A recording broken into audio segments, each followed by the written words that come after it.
keep it going, I'm rolling and flowing, I'm coasting, I got them all trolling me right. I just keep growing and showing them, knowing I'm owning this flow, you can catch me outside. Gonna get them all with a little payback. Never gonna fall, I'ma stay on the attack. Put them up against the wall as I finish every track. Never gonna stall, no, I'm never gonna slack. I've been like working and learning and searching for something to push my shit over the edge. I'ma keep burning and turning up profit, you know I can't stop it until I am dead. Gonna be unstoppable and profitable, cause I got a constant flow of knowledge, yo. If you got a problem, bro, take them off the throw. Coming to the top, I go, yeah, promise, slow. Roll up to the club and the city show me love. She gon' fit me like a glove. Sipping whiskey, feeling buzzed. R.I.P.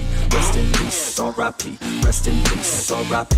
Rest in peace. R.I.P. Rest in peace. Yeah. Roll up to the club and the city show me love. She gon' fit me like a glove. Sipping whiskey, feeling buzzed. R.I.P. Rest in peace. R.I.P. Rest in peace. R.I.P. Rest in peace. I'ma put that ass to sleep. Yeah. You can't stop this, I promise. Got electronic with a little rock shit. Rap on top of it, you can't even process it. I'ma keep dropping it till the charts stopping it. Oh, I got the beats and I got the rhymes to make your girl cheat. I'm switching a dime, get up on your feet. If you wanna climb and take it from me, I got nothing to hide. I get it, cause I want it. Always on it, and I'm got it. Now I got it, got my shot in. You know I'ma be the one climb to the top of it. I'm dropping this, take a shot, I got the fifth. I'm watching it, crop top got me in. She got it shit, she wanna pop it off again. Drop it low and then she gon' take it off and sin, yeah. Roll up to the club and the city show me love. She gon' fit me like a glove. Sipping whiskey, feeling buzzed. R.I.P. Rest in peace. R.I.P. Rest in peace. R.I.P. Rest in peace. R.I.P. Rest in peace. Yeah. Roll up to the club and the city show me love. She gon' fit me like a glove. Sipping whiskey, feeling buzzed. R.I.P. Rest in peace. R.I.P. Rest in peace. R.I.P. Rest in peace. I'ma put that ass to sleep. Yeah. I gotta do it for the fans, yeah. I wanna do it for the fans, bruh. I got really big plans, yeah. I'ma do it cause I can, yeah. I throw cash for a minute, oh. She throw back for a minute, yeah. I flow fast when I get it, oh. She love that when I hit it, yeah. I'ma get high, I'ma get low. I'ma go fly to my own show. I don't say bye, I say hello. Get to know me, yeah, they call me B-Ho. Gonna be the best in the game, rest in the fame. Nest in your brain and I spread like the plague. I don't give, no I take. Live for today, ain't nobody gonna say I didn't make a name. Roll up to the club and the city show me love. She gon' fit me like a glove. Sipping whiskey, feeling buzzed. R.I.P. Rest in peace. R.I.P. Rest in peace. R.I.P. Rest in peace. R.I.P. Rest in peace. Yeah. Roll up to the club and the city show me love. She gon' fit me like a glove. Sipping whiskey, feeling buzzed. R.I.P. Rest in peace. R.I.P. Rest in peace. R.I.P. Rest in peace. I'ma put that ass to sleep. Yeah.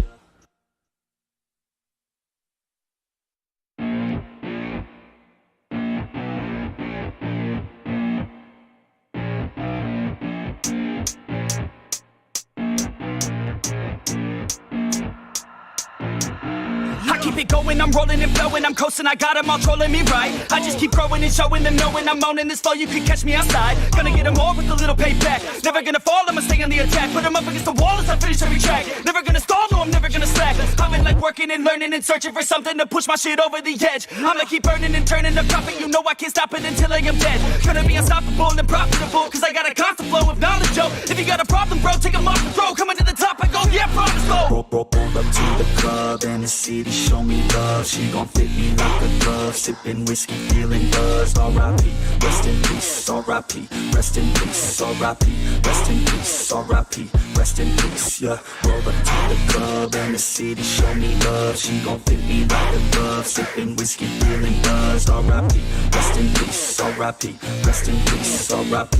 Rest in peace. I'ma put that ass to sleep. Yeah. You can't stop this, I promise. Got electronic with a little rock shit. Rap on top of it, you can't even process it. I'ma keep dropping it till the charts stopping it. Oh, I got the beats and I got the rhymes to make your girl cheat. I'm switching a dime, get up on your feet. If you wanna climb and take it from me, I got nothing to hide. I get it, cause I want it. Always on it, and I'm got it. Now I got it, got my shot in. You know I'ma be the one climb to the top of it. I'm dropping this, take a shot, I got the fifth. I'm watching it, crop top got me in. She got it shit, she wanna pop it off again. Drop it low and then she gon' take it off and sin, yeah. Roll up to the club and the city show me love. She gon' fit me like a glove. Sipping whiskey, feeling buzzed. R.I.P.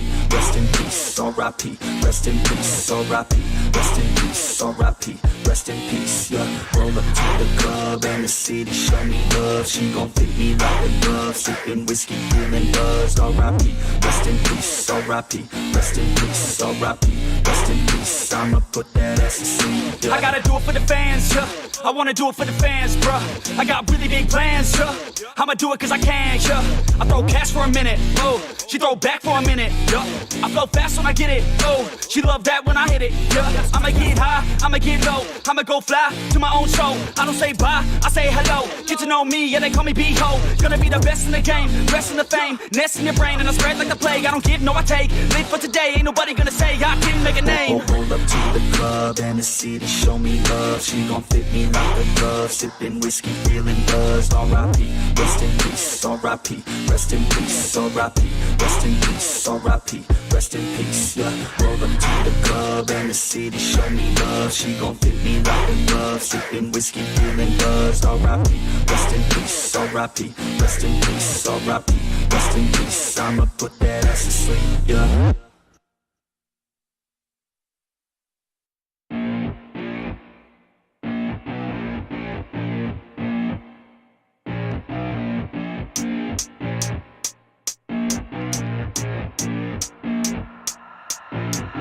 I keep it going, I'm rolling and flowing, I'm coasting, I got them all trolling me right. I just keep growing and showing them, knowing I'm owning this flow, you can catch me outside. Gonna get them all with a little payback. Never gonna fall, I'ma stay on the attack. Put them up against the wall as I finish every track. Never gonna stall, no, I'm never gonna slack. I've been like working and learning and searching for something to push my shit over the edge. I'ma keep burning and turning the profit, you know I can't stop it until I am dead. Gonna be unstoppable and profitable, cause I got a constant flow of knowledge, yo. If you got a problem, bro, take them off the throw. Coming to the top, I go, yeah, promise, go. Roll up to the club and the city show me love. She gon' fit me like a glove. Sipping whiskey, feeling buzzed. R.I.P.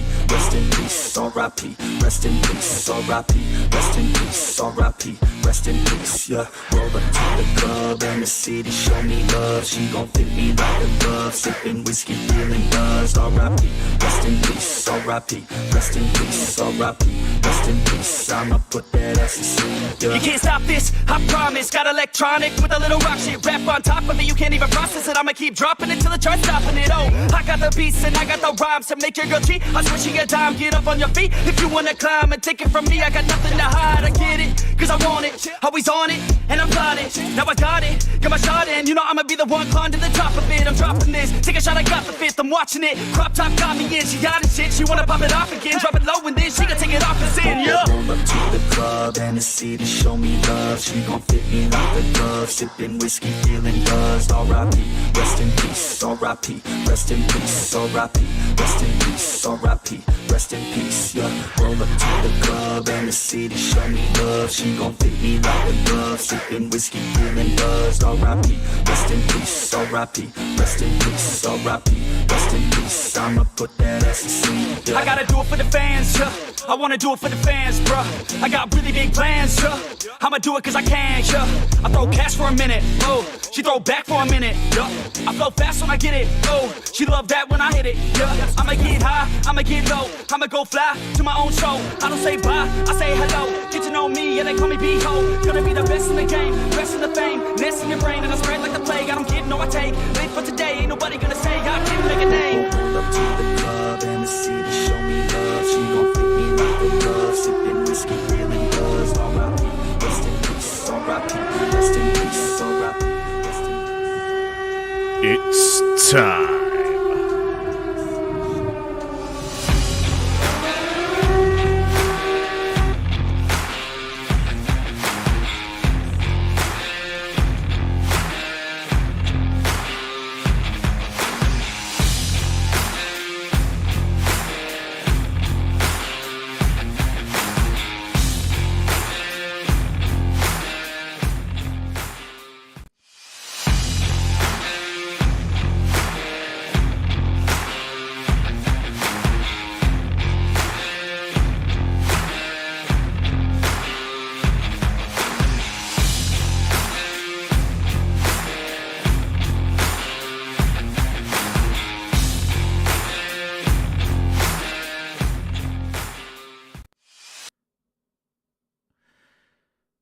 Testing 1, 2, it's that time.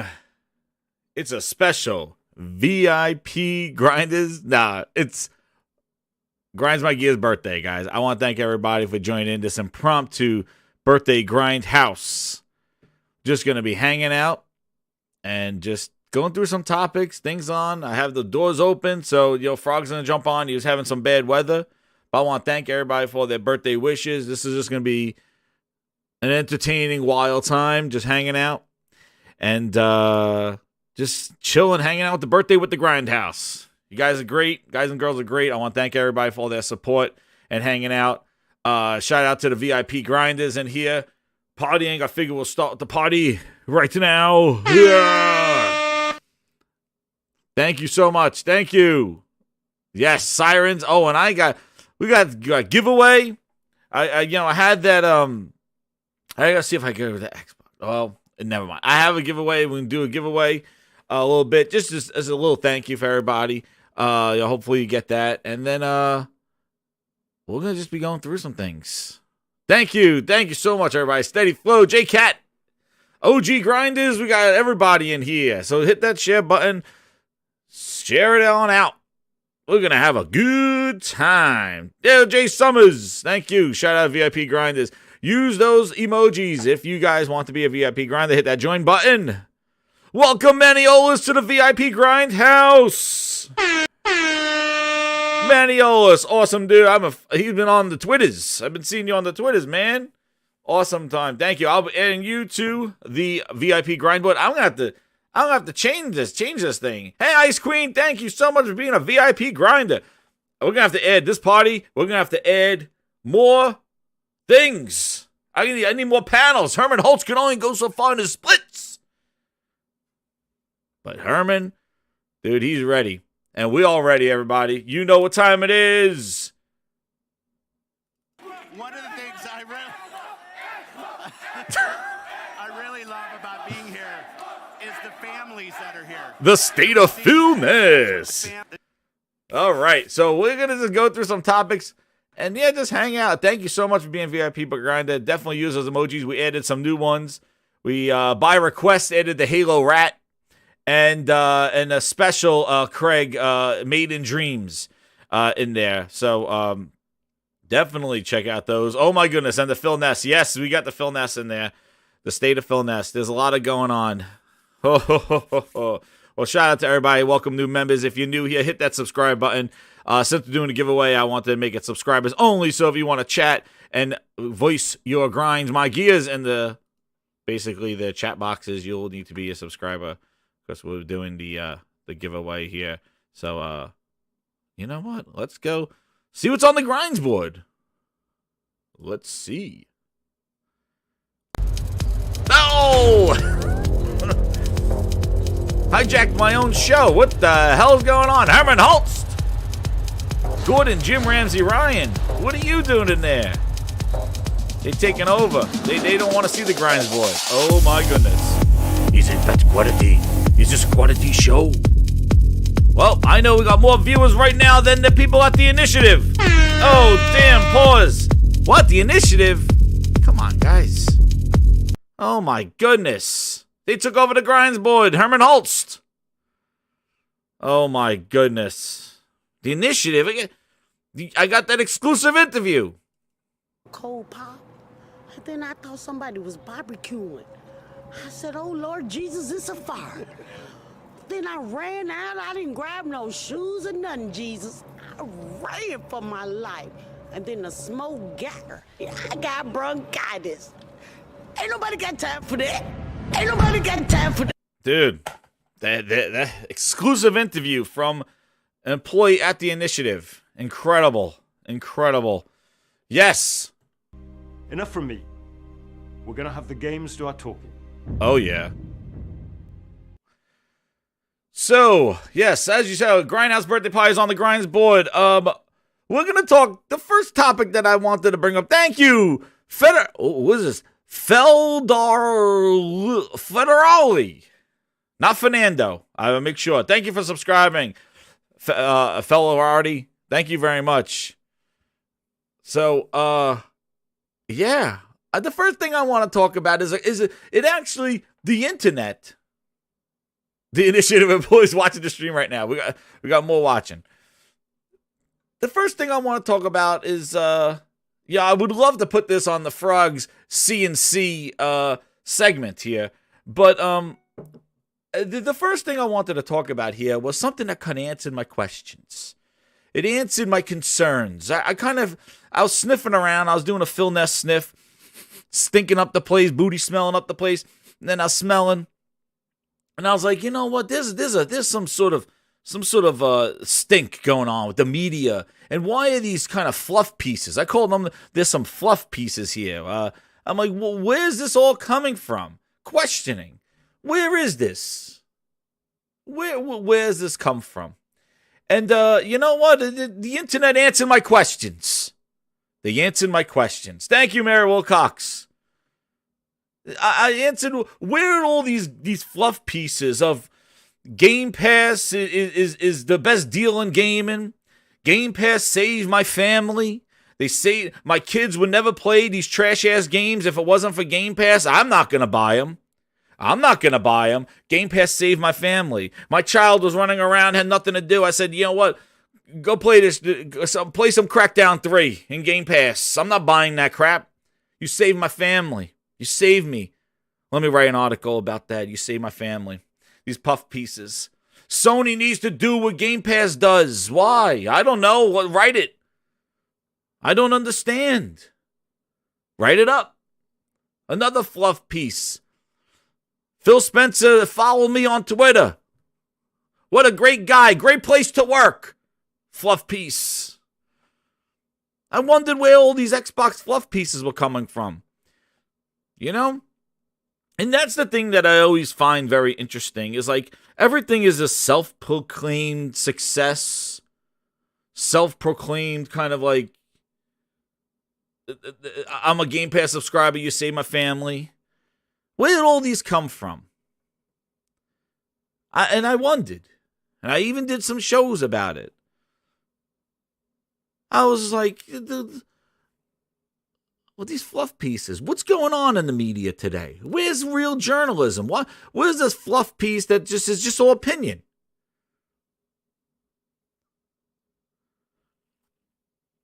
And then we found it. Shout out to Twisted Sink. The $10. Happy birthday, Jez. Keep grinding those gears. Thank you so much, Twisted Sink. And actually, You're my number one customer. Behind that. There we go, Twisted Sink. I got you. Thank you. Make sure. Herman Holtz. No. When the grinders have something to say in the super chat, you're going to have to put those splits behind the announcement. All right, Herman Holtz? The splits only go so far. It's about quality. Grind is about quality game. I know it's about quality. Herman Holtz right now, did you check it out? He's over at Media Molecule. He's about quality. He's probably working on the PS5 port. But man, Dreams, I love Dreams. Dreams is a great game. I don't call it a game, but they got some great games in it. Dreams is a great value. Maybe I should write an article. Maybe I should get $20. $20? Yeah, we found out where they're coming from. We found out. Grinders, we knew it. There was some wildness going on, and we found it. I got to get Herman. These dudes need to. Herman Holtz is taking over my my coverage here. We found it. We found it right here. Where the hell?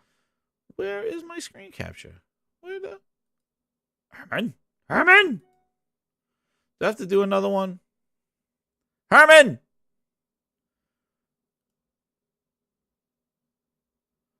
Oh, I might have to add a new desktop. Oh, damn. Pause. You're my number one customer. Taking over the, No, we don't want over the topics list. Oh, I'm sorry. This is the thing. Hey, Buddy Cactus, thank you. Game Pass cured my lumbago. Happy birthday, Jess. Thank you. Yeah. Game Pass saved us. $5, please. Exactly. $25. Hold on. I got this. Let me do desktop display capture. I got to add this again. There it is. Oh, it's lobby. That's what it is. Hold the phone. I got it. Whoa. Hold that phone. That's not it. Hold on. Sorry, guys. My punchline got messed up here. This is what happens when you do it live. You do it live. Oh, goodness gracious. Here we are. So there it is. So this came out. This thing came out here. from IGN that they're looking for freelancers. Yes, they do. Odeme, yes, Dreams does need a PC port. I am so surprised that they have not done one for that, because that's definitely something that needs one. Because I would think, of all games that they're gonna put on the PC, especially with VR implementation and the fidelity of a keyboard and mouse, definitely, I'm very surprised that they did not do that. Because I thought that would be something that they would definitely bring over to PC, because you having that fidelity with the keyboard and mouse, even the VR support, I think that would be definitely something really cool. But unfortunately, they didn't do that, and not yet. So maybe that's what he's working on. I don't know. But let's see if I could fix this stupid thing. I'm going to add a new source instead. You know what? Let's do that. And then, there we go. Oh, that's not it. Hold on. There we go. I added the right one now.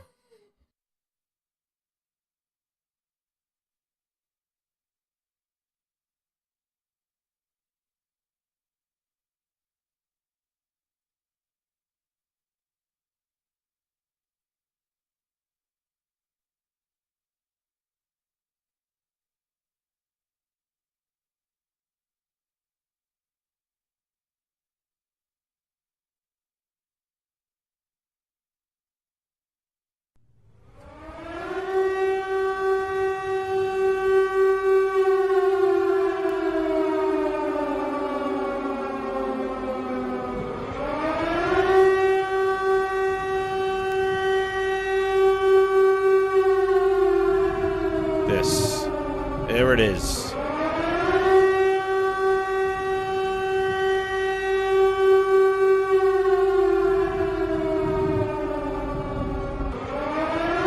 $20 a story. All right, $20 a story to write a puff piece, fluff piece for IGN. And if it needs more research, we'll pay you $10 more. If you put a link in there, we'll give you another $10 more. This thing went wild on Twitter, and now we know what's going on. First off, this is criminal of how much they're paying for freelancers. They're really scraping the bottom of the Walmart barrel right now. Like $20. Like, what are you gonna get? Some like 10-year-old and shit. Like, I don't know what kind of quality are you looking for here just to throw $20. Like, it shows. And this is the thing that I'm not liking with everything going on. Yo, what's up, Link? How you doing, man? Yo, what's up? It's your birthday? How you doing? Yeah, man. All right, happy birthday, man. Thank you. Yeah, happy birthday. Thank you, man. Yeah, so what I was about to say about the $20 thing. So it just seems like there's this race for the bottom. This race for just lack of quality, and just give me that click, that puff piece, that title. Like, they might as well just say, we'll pay $20 for like some sort of like big title. Just say like, oh, Xbox has a new upgrades, new games, new studios, $20. Well, what are they? I don't know. It would be nice. All right, it doesn't matter. Here's $20.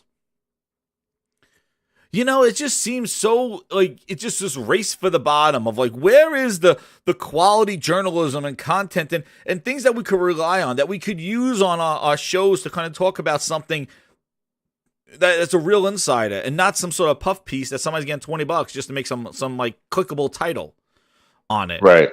And it's just this, I don't like this race to like for quantity over quality. And I feel like gaming is kind of racing, and it goes racing with the Game to the Pass. bottom. Yeah, like goes with the Game Pass. And the reason why is that we've seen this happen in the mobile space. I bring it up a lot, how App Store went right to dollar games. Like, they were 99-cent games in the Apple Store. And then when they went there to try to get people in the Apple Store, it was like, well, now how do you charge people $8 for a game, $10 for a game on the Apple Store? Like, how do you put a $23 app or a $20 app in there when everything is 99 cents? What are you supposed to do? Well, now let's just make it free, because that's the only place that we can go, because nobody, if I have a whole bunch of 99-cent apps and then throw a $10 app in there, that's like telling somebody, give me $100. in the mobile space. So they raced to the bottom. So what do? The next thing they could go free.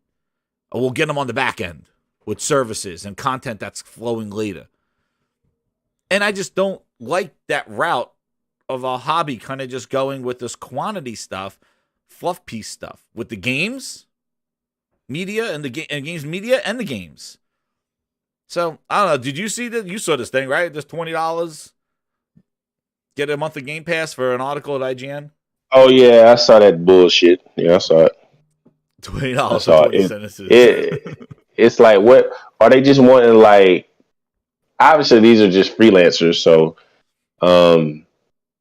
yeah, they're not even on why did they okay. I mean, what's going on? They don't have enough writers, or what's going on over there? They need quantity clicks, I guess. They need traffic. So they they're probably not getting it. And now you get some like fan, no credentials, no like, just like, hey, just get in there, write $20 base rate per story. And then like, if it requires a little bit more research, we'll give you another 10 on top of that. And what are they going to do? Going to tax it? Like, you're going to tax it? Dude, when you walk away, it's like, yeah, it's $11, $12. There you go. Thanks. And we'll just make a bunch of advertisements on and clicks. It's just so weird. Like, where's the rates? Let me see if I had their rates here. $20 per story. Oh my God, everybody's going wild over this. No wonder we get a lot of bullshit articles. Yeah. There was something where if they had the link on it, I wanted to see, because if you click on it, it actually showed the like the rates. Like, it's like, well, if you just do a little bit more, we'll give you $10. I was like, shit. Like, oh yeah, maybe you put the sauce in there. I don't know. This does not look good. Nah. At all. But looks this really kind of bad. goes to what we're seeing like in these stupid journalism articles, like these stupid articles. And then people take those articles like with this title, and then they run around and they kind of paste it and share it out and go like, this is fact. Look, IGN's saying the same thing. Xbox is the future. But you know what? Yeah. You know what, Jazz? This makes sense now, because you'll see somebody spread some bullshit ass narrative on Twitter or somewhere, and then these websites will pick it up and they'll run with it. Oh, yes. Because maybe they don't really have any insiders. You know what I'm saying? They don't. They use the YouTube channel. And they obviously don't have enough either stories or writers or interesting things to get clicks. So at this point, they're just resorting to just getting fans of the website to just write stuff for them. I mean, that's pretty much what it's going to be. You know what else, too? It's like, it just seems, sliding scale for heavier reporting. You know what it also seems like? It seems like, too, is that maybe they don't get the access that they used to. Because I remember, like, Ryan McCaffrey and things like getting a tour of the headquarters or getting, or like, kind of getting into an interview with a developer and asking questions rather than having the developer interview with themselves. Like, Scott Howard talking to the person that reports to him going, so what do you think this game is going to be like? It's like, really, Todd Howard? Like, we need a video of you asking the person that reports to you, like, what they think of the game? What about if he goes, this game is shit, Todd. I told you earlier that this sucks. Yeah, no, I don't think so. And you think Todd's going to... Todd, like, just like how they did the Halo one, where they're sitting there, Joseph Staten is talking to that Brian Gerard guy, and Gerard goes, so, Joe, I hear that, co-op is not going to ship with season 2, and he season 1, and he goes, well, I'm glad you asked me that question. I was like, really? Why didn't you get some sort of news person in there and ask the questions? We saw what happened. What happened when that happened? Phil? When I think about Xbox, I'm going to think about quality games. We have work to do there. We haven't done our best work over the last few years with our first-party output. That's always been on the company. Phil got sniped dead to rights. Yeah. The guy like interviewing was like, nah, that shit sucks. What's going on? And Phil's like, and he's like, Xbox is profitable. He goes, I never said it's profitable. It's a growing. Man, you get people in there to ask the real questions. Obviously, there's PR, but don't have Phil get interviewed by Sarah Bond, and they're like, they're bouncing ideas. So Phil, tell us, like, do more people buy games in Game Pass? Sarah, that is a great question. They do. Actually, I have a slide right here to answer that question. I had it prepped already. And you're just like, come on. What is this? But and then the $20 dude who runs in here and gives an article. But I just hate those freaking interviews where they just like interview each other. Like Sony does it too. Like they had that Sid, what's his name? That Sid guy. Like he like interviewed like Herman Holtz and stuff like that. Like they do it, and maybe because they're doing this, that's why they need to like the internet and podcasters and stuff, and realize that maybe IGNs and GameSpots are not getting that stuff. I don't know. But all I know is that this is the bottom of the barrel. This is like puff pieces, man. These are clicks. They'll make advertisements on all the clicks. So this will like people would want inflammatory kind of, things like Game Pass saved my family. Game Pass is the best service that ever existed. Sign up for Game Pass right now. You're a bum if you buy games. Those kind of things like shameful of buying games. And it's just like, oh yeah, $70 is too much. Game Pass is the best. It's like, well, the $70 game is not in game. Like the $70 game is not in Game Pass, except for MLB The Show, I guess. But like that game is not in Game Pass. Like the Horizons are not in Game Pass. Nothing equivalent to that kind of quality of game is not in Game Pass now. Yeah, what's the level of The Last of Us Part 2 or Uncharted 4 or Spider-Man in Game Pass? Exactly. What is that? The only ones they have that are decent were the games that they had on the 360. Like that will like yeah, that's it. Like the 360 games look better, and when you play those games, I don't understand how you don't scratch your head going, well, wait a second, we haven't had something like this like in a while from anybody. We have no clue what's going on with the coalition. Like they're making friggin' like video demos for Unreal Engine. It's a video. It wasn't even a game. It's a friggin' video they were making. It's like, what? That's what the coalition's doing? They're working on the Matrix demo? Like, why? What are we doing? No, they're working on Unreal 5 demos. Yeah, video demos. Yeah, that's what they're working on. That's what they're working on. Like, maybe make a little game. I don't know. I don't want another Gears from them. They need to make something else. Ferguson's gone, dude. Who knows what the next Gears looks like? The guy who brought Gears over to them and worked on it and knew what Gears was, he's gone. Unless they want to pull him from Activision when that deal goes through, and then basically then have him work back. I don't think so. Like he left it for a reason. So I don't know what the next Gears looks like. I have no clue. Even it's gonna be Gears. But all I know is when he hyped up Gears Pop, that's gone. A Gears movie, which who knows when that's happening. The Gears comics, I guess they came out, and then now Gears 5, but the thing is that franchise. If you look at Sony's franchise, even like God of War, that game's ascending. It's not going down in quality. It's not going down in and as far as the fan base being interested in. I don't know if Gears is not what it used to be. Halo's definitely not what it used to be. Oh no, Halo, forget about it, dude. I can't even. They need to give these franchises a rest and do something else. I know. I can't even. Yo, shout out Jay Barr. Thank you so much, man. Customer. Happy birthday, Jez. Enjoy, bro, and God bless. Yo, thank you so much, Jay Barry. I really appreciate it. Thanks, man. Yo, awesome. Yeah, dude, those guys. Oh, man. And this is not because you just said that, but Jay Barry and Persona, man, they've been doing some great videos. Those are some great guys, man. Dude, they got great content. Gamers, Frog would throw that, and we were talking about it too. When we were talking about the guys on Monday, I was like, "Yep, J Bar and Persona, they play the games, man. They know what the hell they're talking about." But thank you, J Bar, I really appreciate it. But go check out their stuff, and they got the What's Up PlayStations, definitely awesome. Yeah, Halo's dead. A patient, you know what? Hey, I don't. You know what? Bringing up Halo on my birthday, it's that's dead like to somebody me, shitting in my birthday cake. I don't know. I don't know if I should talk about Halo on my birthday. That might make me very upset. It's dead to me. That's all I know. I'm done. Oh Jesus, Halo dead. Halo dead. I don't know if I have that on my one of my bullshit things, but I saw that IGN trash. So we know where those fluff pieces are coming from. So when what they say on IGN? Game Pass saved my life. Yeah. You know, all those things like Game Pass saved me from not buying these games. Is that what they really said? Oh my God, yeah. You can go find tweets. People are thanking Phil Spencer when they have their child in front of the game playing a game in Game Pass, saying, thank you so much for this. And it's just like, Why? Because you weren't going to buy it. I bought Peppa Pig for my kid. I bought Cars 2. I just bought the Nickelodeon Brawl. I'm not like, that's got to be in Game Pass, son. You can't play, and I got to wait for Phil to tell me when I can play it or not. Game was $20 on sale. They're promoting not buying a dangerous practice of people not wanting to buy games. Oh, my God. You know what?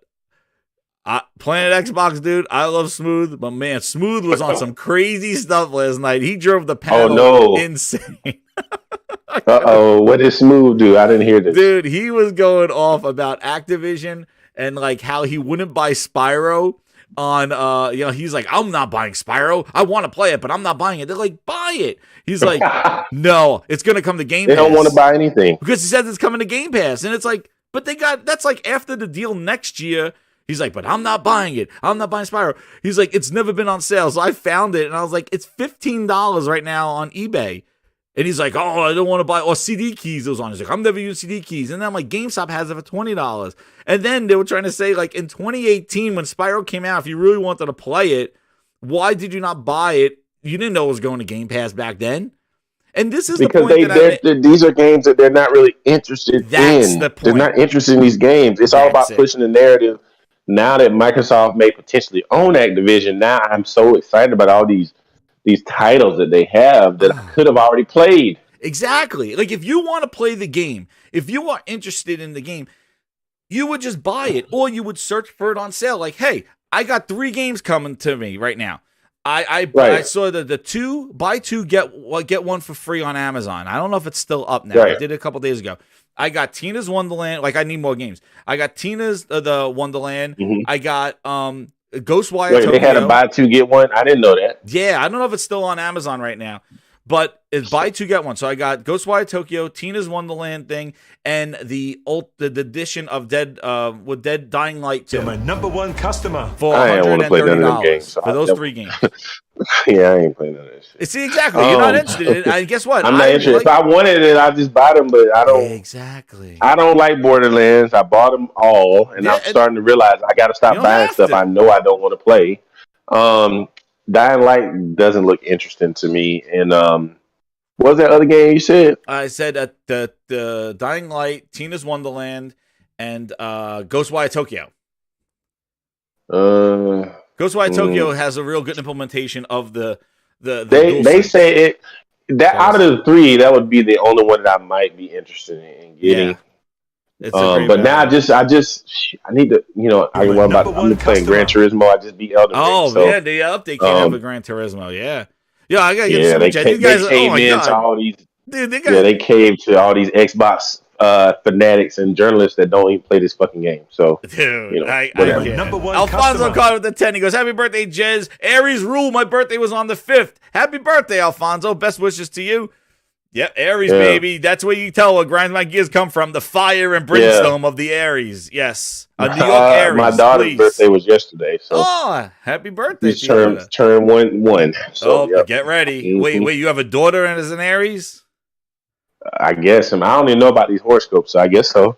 Dude, the Aries, fire and brimstone. We are very very loud.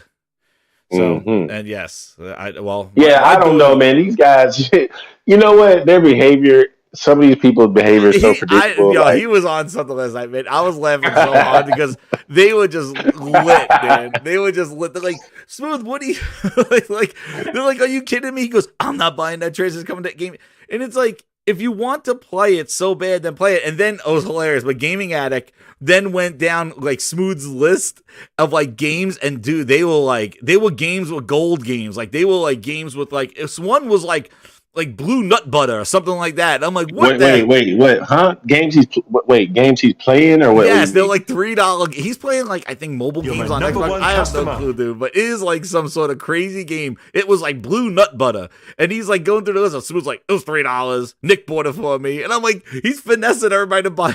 These games are like $3. I tell you, dude, it was wild. Check out Smooth. I love they're playing Xbox, man. It was crazy. The panel was wild, man. It was a fun show. I was just dying. I was like, and I was putting links in the chat for where he could buy all these games. He can get Cyberpunk for $5 right Yeah, now. $5. That's right. Let me get these super chats. Ghost New Orleans at 20 goes, happy birthday, Jez. Get a couple of cold ones. Thank you. Cheers, baby. I got my drink right here. I think there might be glass in it because the top of the glass broke, but who knows? It's my birthday. Who cares? I'll drink some glass. I don't know. Yo, Big Cloud, how you doing, man? He goes, happy birthday, Jez. Thank you so much, Bit. Thank you, man. Oh, what the hell? I got all these crazy things going on here. But yeah, it was just a funny friggin' show, man. I was just wild. Oh my goodness. T-Rock with the 10. He goes, here's a month of Philness for your birthday. Oh, damn. He's giving me that Philness for the birthday. Oh, thank you so much, man. Thank you. Holy crap. We got that Philness for the birthday. Holy crap. Dude, we got that. I got to do live chat. It's Ghost in the Garage. Ghost in the shell. He made it. He made it. Yo, what's up, man? How you doing? He finally made it. Discord He's sucks on mute. ass. I don't know. He's muted. Oh, shit. Here we go. I'm here. Yo, what's up, Ghost? How you doing, man? I want to say happy birthday, but I can't have this Xbox slander. Look, all I care about is VRR, VRS, DLSS, Dolby Vision, proprietary software cards. I don't need games. I have all the stuff I need, okay, to not play games. Hey, yo, that VRR, or I call it VAG, it's incredible. The VAG, man, that's what everybody's hyping up now these days. But it's RDNA 2 VR. Listen, man, they don't even know. These guys don't even know what none of this stuff is. VAG. I don't even know what the hell this stuff is. And know what's crazy about this VRR and all this other stuff? It's hilarious because, and I think I brought it up on the thing, was like, we talked about native 4K versus checkerboarding, and everybody's like, no, it's going to be so powerful. Everything's just going to run natively. And now these graphics cards are showing all this finesse and bull of how they could like manipulate the graphics to get better performance out of it, but it still looks good. But on the back end, it's actually checkerboarded or lowering resolutions in the background. Because you know what, Jez? When you talk to actual developers, like people who actually make games, they don't give a fuck about hitting native 4K. They want the image to look good. They like checkerboarding. They like FSR. They like what's the NVIDIA thing? What's it called? DLSS. They love all 2.0 they're at now, right now. Right. What happened to 1.0? It came and went. They love these techniques because it allows you to get a good image. Who's counting pixels? The people who are counting pixels aren't playing the games. Exactly. I don't understand it. Like, I just don't understand. And I don't know. It's because Xbox made a venture into PC gaming that all this trash is coming over to to consoles. But the whole point of a console is that it's a closed system with maximum potential for extracting a game, because a game is built specifically for that hardware. If you think that don't work, ask Apple how that works, where the software and the iPad. That's why Samsung can never get to the point with the apps, and the Android can never get to the point of the apps of an iPad, because they're Frankenstein in it, just like PC is. It's taking Samsung's UI based off of Android on Samsung's hardware with an app store that's made for phones and not made for tablets, where you have Apple, which has an iPad, knowing the size, 9.10, 11, and knowing the apps, and the devs make the apps for the device. So you get smoothness, you get better functionality, better integration. That's what the consoles offer. They offer that. But when you start talking about, the PC, and first off, you're never going to get, I don't care what kind of DLSS and VAGs and DLRs and VRRs, I don't care whatever the hell the PC gets. They're talking about their native cards.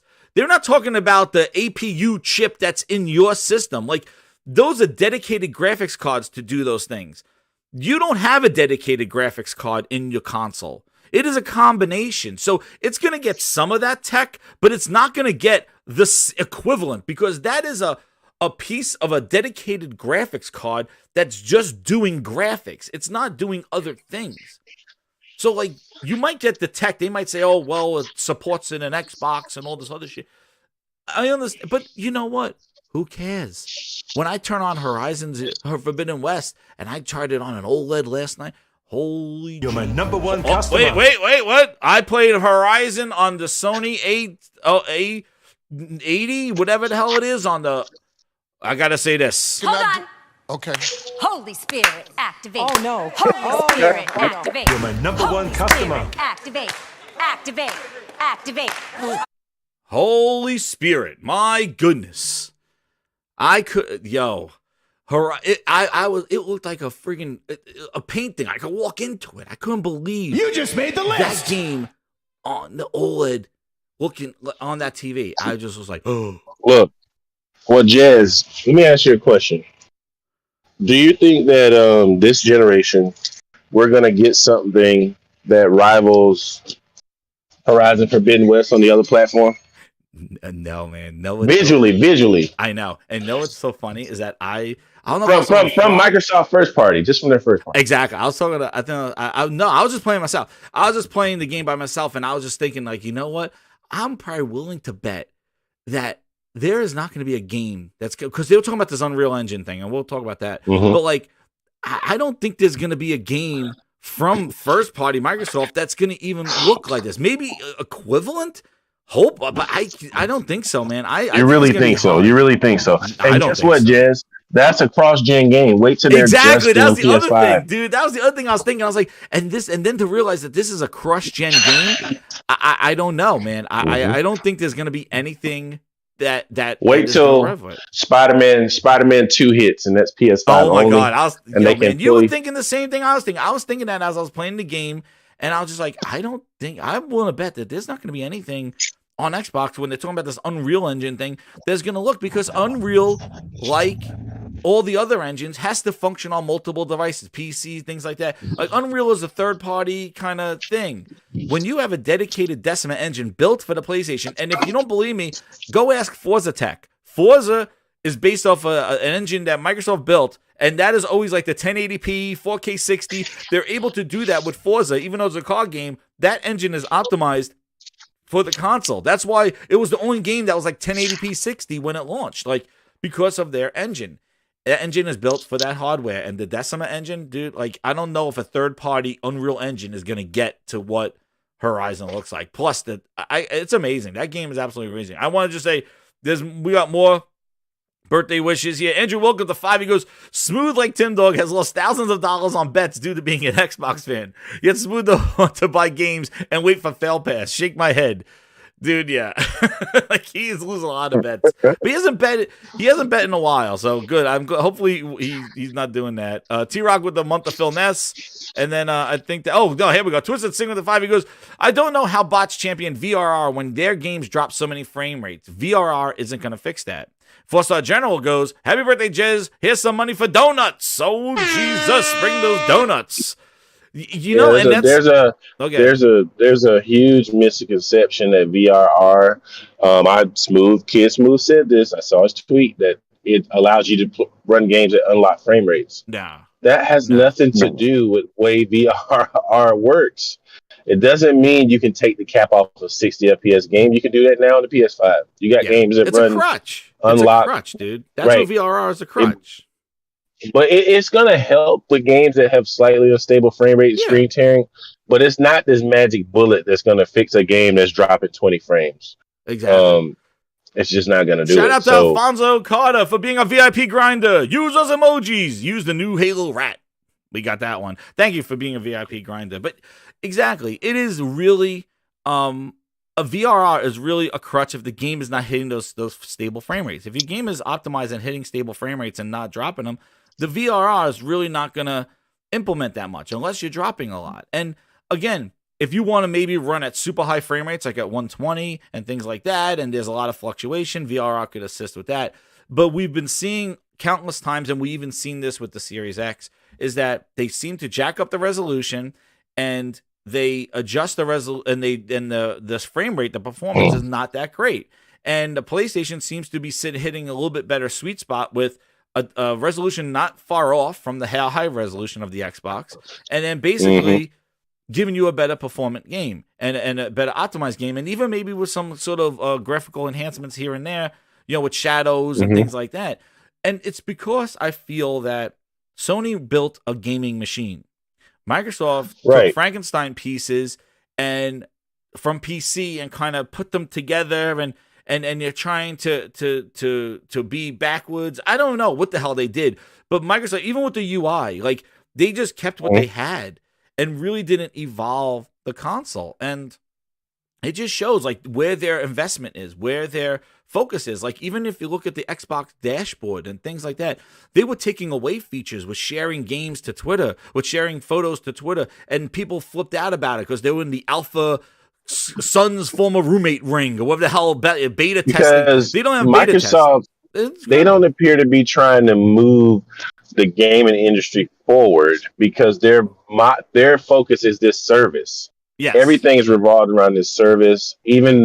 I believe if Game Pass didn't exist, we wouldn't have a Series S. Oh, I agree. You know, because they needed a cheaper console that they could claim was next gen. It's all digital. That's strictly made for someone who just wants to subscribe to that service. Exactly. Yeah. Well, that's what that Keystone is too. Whatever that streaming stick might be, it's just another. It's this race to the bottom. Like I think they realize that they can't move. It is. It's this race to the bottom. They just keep going down. I really think that the Series X was really targeted towards like the casual market. I mean, along with just Game Pass in general was it's really they use this value proposition, but with value, of course, you don't get quality. You don't get the games that like Sony produces. But the Series S in general is, I guess they really went after that casual market that didn't care. They just wanted to, I guess, have bragging rights or say that they're in next gen. You know what I'm saying? Yeah. And I have a buddy that has a Series X and he regrets it every day. He's like, because the dummy then bought a Series X and then a proprietary memory card. I was like, dude, why don't you just buy an X? I mean, you spent $600. You know what I'm saying?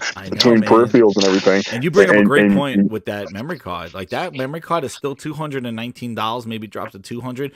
And what are we seeing about the M.2s, the Sony ones? They're dropping in price. You can maybe even get a 2 terabyte now for $300. You get a 2 terabyte for like $250. $250, yeah. Honestly, there's some that are $275. Oh, you got 275? You got one at M.2?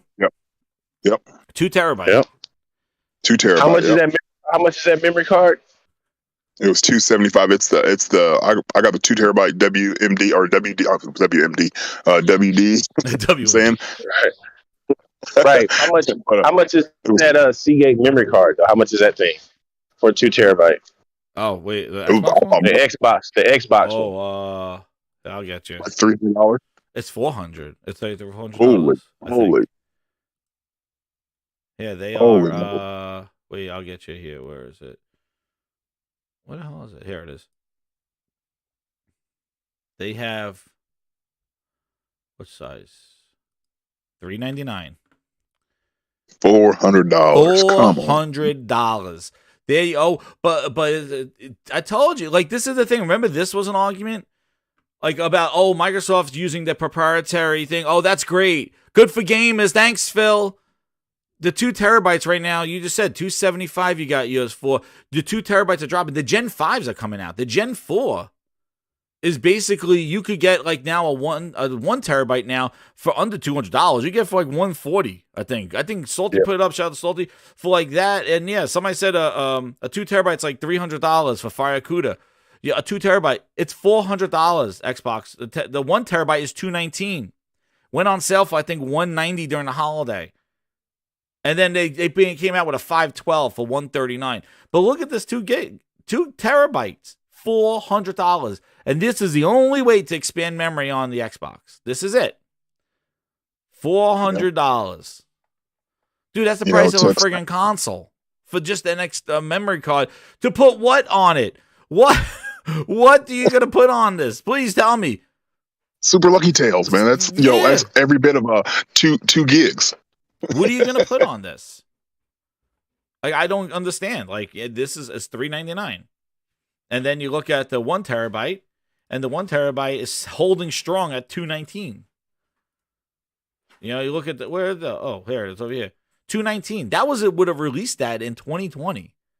$219. They didn't even cut the price of this thing. That might go on sale here or there.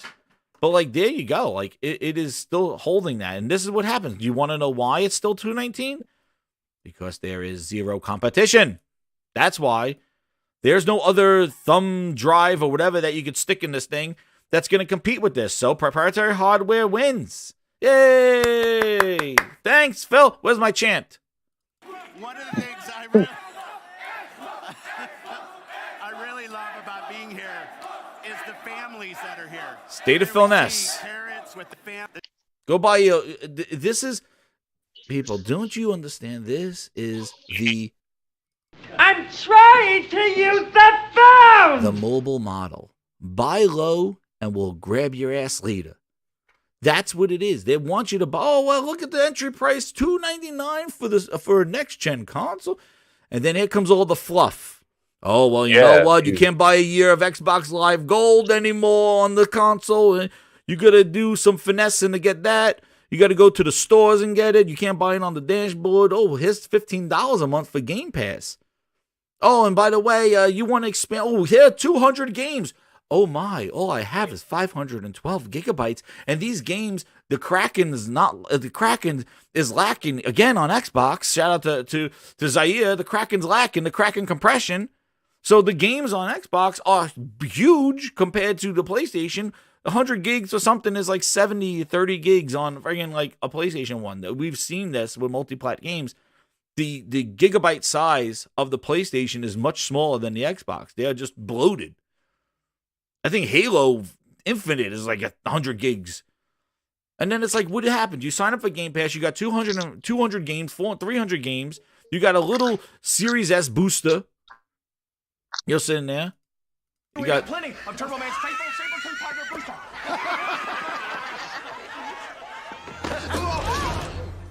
You got a little booster sitting there.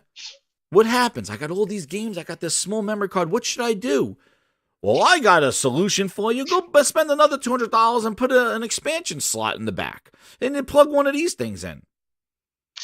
Now you're into this console. The $300 for the consoles turned into a 15-month subscription that you're going to be paying through the nose for waiting for games. And you got to go buy an expansion drive because you got 200 games that you want to play, I guess. But you got all this stuff. Like, oh, I want to download everything and try it out. This is it. Oh, and you don't like that one? We got a bigger price, $400. That's insane. And these prices are not moving. That's the problem. This one's been 2 years out. I could see the new one.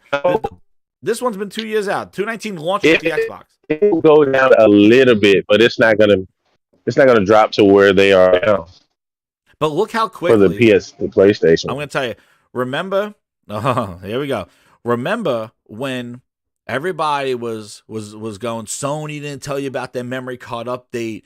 You can't expand stuff in Sony. Remember they did this is what I mean when people need to hold their tongue and shut up. Xbox is in a holding pattern right now. You really you could like it. I'm not saying don't like it. They have some games. They got this stuff. They're doing some things right. Some things interesting. But for you to try to seek a W and tell them that they are beating PlayStation, you need to hold your tongue. And the reason why is because Microsoft has a tradition of doing something first, getting it out there half-assed, not fully integrated, not fully there, and then somebody coming along, learning from the mistakes and doing it better. They've done it with countless things. We're talking about, what is it? The groove music and all that other stuff. How Spotify didn't exist before subscription music. They started it. And coming around, and they don't see this stuff through. Once competition comes in and kind of does it better, they just sell out. Mixer, who thought that was a good idea to go into streaming and stuff and promote that and have people change their channels? And then you just close them down and make them lose all their money and their fans and stuff and say, go to Facebook. Facebook, who? That's what you did. And meanwhile, you used your Microsoft money to entice people because, you put the big celebrities coming over. Well, here's another situation right here. Sony didn't have a solution for expanded memory. People were saying, Xbox had it at launch. Told you Xbox was prepared. Sony wasn't. Okay. Cool your tongue. Cool it. Because guess what happened? Sony released the update for the slot to put M.2 drives because the drives weren't ready. Link, I remember us talking about it. You're like, Jez, the reason why... We talked about it. Yeah, I remember you saying it to me. You're like, the reason why the update's not there is because the M.2s, the speed that they need, the Gen 4s are not ready yet. Remember that? And Cerny said it. Yeah, he said it. But you know what they were saying? You know, they were like, "Oh, they're not going to turn it on. It doesn't work. It's overheating. It's doing all overheating. this." Oh my God, the Aries. Oh my God, the Austin Airs. Oh Jesus, he needs one. He needs one with his. Okay. I've had a. Activate. Oh, no. I've had one in mine. Yeah. Activate. Holy Overheating. Spirit, activate. Activate. Yeah, Austin Airs with his overheating PlayStation. Oh jeez, using his Yeah, iPhone. my PlayStation has an overheating blitz. Yeah, he's using his iPhone. But when they were ready, the speeds that they needed, Cerny, and I said Cerny would be a guest. He goes, "Hi everybody, I'm Mark Cerny, and I told you so." I sat up there and said, "We don't have the SSD just yet. We need the speeds that required of the PlayStation games to run at a exuberating frame rates. But the speeds of the SSDs right now are just not there. So please, we will update you when we have the updates on the new SSDs. We need the extreme fast Generation 4s. So please, we will update you when we're ready. Please enjoy these awesome games that we're going to release with. We'll update you on that SSD. We thought about it, and we'll be ready to announce it when we do." People flipping out. Microsoft has the SSDs externally. Sony don't have it. And Sony was, they went with a, Gen 4 SSD, whereas Microsoft with Gen 3. Oh yeah, that too. Like this is a Gen 3 too. Like they won't even Not tell you. only are you like paying more the model money, number. you're getting slower speeds. Yeah. Oh, but the bus throughput.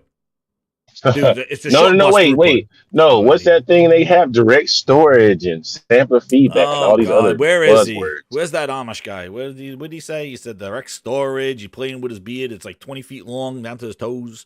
He's like freaking Captain Lou Albano. He just needs a rubber band in his chin beard. Captain Lou Albano. But Sony, I didn't understand people who were doubting what they were telling people about the SSD. Exactly. He said it. And then and then this is the point that I was going to make. Like, so they announced the update. The M.2s are ready.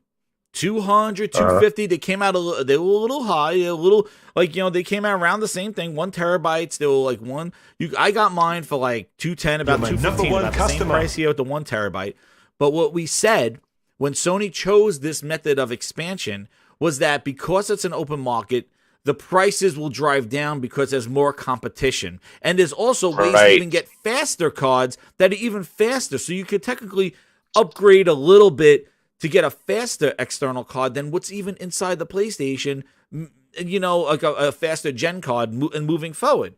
But because it's an open market, you're going to have Seagate, you're going to have Western Digital, you're going to have all, I think, PNY and all these different manufacturers racing to compete on this, and you have multiple choices. Now, yes, you could buy the wrong ones, and people are like, "Oh, I could just go in the store and buy the right one." You got to find out what generation it is. But dude, I would take that sacrifice to know that this card is going to be cheaper over time. And look, these prices, this one has been around for 2 years. Price did not, MSRP still there. You're saying right now, these prices right now came out after this and a lower price now, and you can almost get for $50 more than this, you could get a 2 terabyte. Where Xbox, you're sitting here at $400 to get a 2 terabyte. I'm looking. I mean, it's just it just don't make sense, dude. Like So what I mean is basically they just leapfrogged Microsoft's external hard drive plan. So their Microsoft's external solution was there on day one, proprietary hardware. 2 years later, the thing is still big MSRP, and we've seen M.2's 4th gen release and drop in price, and now coming out with 2 terabytes, almost equivalent to the 1 terabyte. That's how memory works. Jesus, yeah. I bought the Saber Rocket 2 terabyte. I remember What did you say? And they're the new generation, and they're faster than the Microsoft cards. Yes. Right, That's the other thing. And cheaper. The one I bought was the Sabrent Rocket. I think I paid $369 for it for the 2 terabyte. It's $239 on Amazon now. Yeah, let's see. So, 2 terabyte, you said, right? Yeah, 2 terabyte, $239.99 Sabrent Rocket. Boom. Gen 4. Saber's Rocket. There it is. Wait, what did they say? Hold on, I'm looking. $239.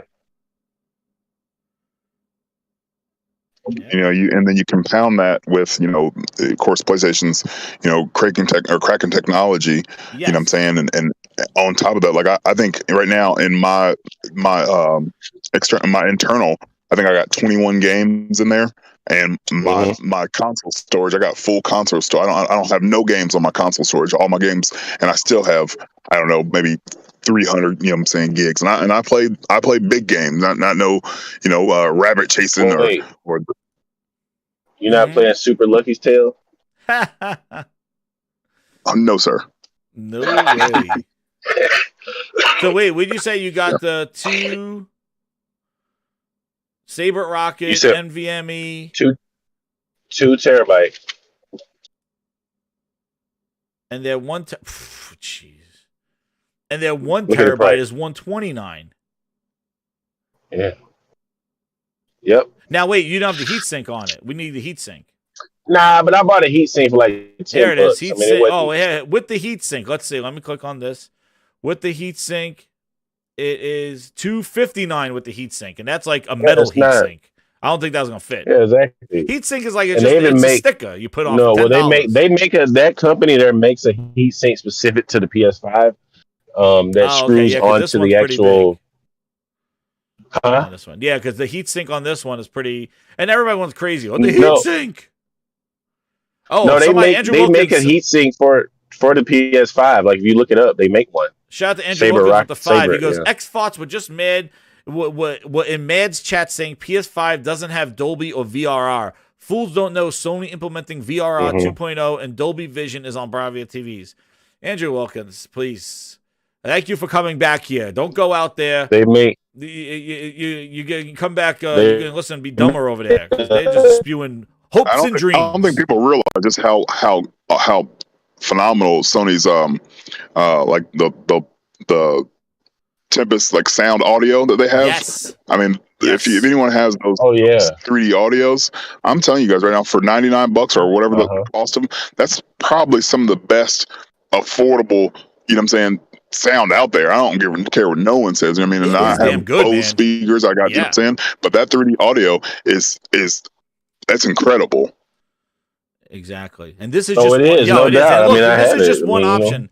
I'm just showing one option here. A 1 terabyte Rocket ENVE Gen 4 M.2, $129 for the 1 terabyte. You could buy a $15 heat sink or a $10 one, $5 one. They're just a sticker, a silicone sticker you stick on it, or you get a special one. They make a $20 one specifically for the PS5. Boom. That so you you're can at buy that screws onto that. Let's go see what the Xbox one is at. $219. So you're at one. This is this came out before this. And now you're looking at 2 terabytes. 2 terabytes are $239. It is criminal. It is going to be like $40 more to get a 2 terabyte. Meanwhile, this one jumps up to $400. This is what proprietary external hard drives do. All right. So everybody's saying that Phil saved them and all that other stuff. This is what he's doing, dude. This is what you don't understand. You touted about this. Oh, this is better. This is better. And we said it on this show, every other show. People are like, no, an open market is better because there's competition. This is just one option. Yes, you could hit the search button. You know, you should do that more often because it'll get out of the bubble that you're living in Philness's world. Because reality, this is a better deal. Okay? This is a better deal. This is what happens when there's no competition. Yeah, there you go. $400. This hard drive's been out 2 years. This is 2-year-old hard drive hardware. MSRP is $219. You'll tell me. Like, Exactly. Wait, I want to see one it's more old thing. hardware, you know. Yeah, it was something. I'm glad you brought it up because it was something I wanted to talk about because I couldn't believe when I was looking at some 2 terabyte. Yeah, they're afraid of screws. Sergeant says. Oh, that was another thing. They said Jesus. soccer moms would go to the store and be totally confused and all. Oh, the soccer moms. Yeah, but they don't know about Series S and X. And you want to know how many I seen Series S's return? Because I bet you people wanted to put discs in them. So let's see. Most people don't. Honestly, the average consumer is not going to upgrade their storage on their console. And then I'm gonna say like, let me see, Xbox. Now look, even this, like a 2 terabyte 980 Pro Samsung on Best Buy is $289. A 2 terabyte one that works in the PlayStation. Right. $289. That's $60, $70 more expensive than the 1 terabyte option. And that is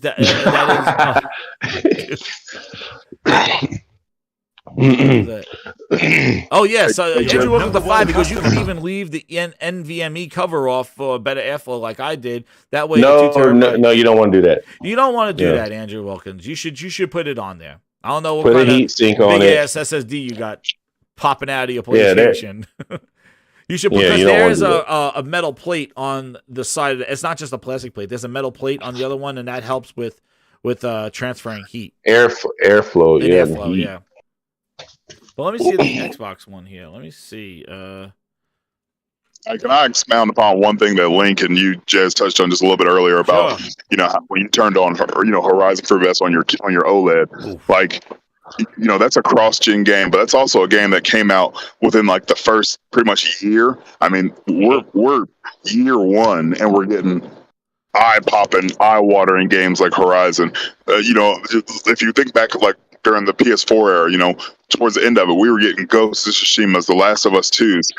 I mean, at the end of the cycle, that honestly look better right now than anything that the other side is actually offering. So can you imagine when Wolverine comes out, when KOTOR comes out? I mean, yikes. Yep. Yikes. Exactly. Yikes. I know. And that's the thing. Like, they knew exactly what they were doing when they're leading with that Horizon, Forbidden West and stuff. And no, it's incredible. Like the point that you're making, we're getting this now. So when the PlayStation's becoming stock better, and when the PlayStation now has, maybe another year or so, you'll see that game being bundled, being put into PlayStation Plus, putting in this. And now that great, amazing game is something that comes along with you, with your subscription, or with your bundle, or with a custom console. When they, there are things that's why making a great game now helps you in the future. And but I think Microsoft is shooting themselves in the foot with this Game Pass shit because like everybody said it. I mean, look at the way Sony's doing it. I think it's smarter. You make more money. You sell the game, and then later on you put it in the service.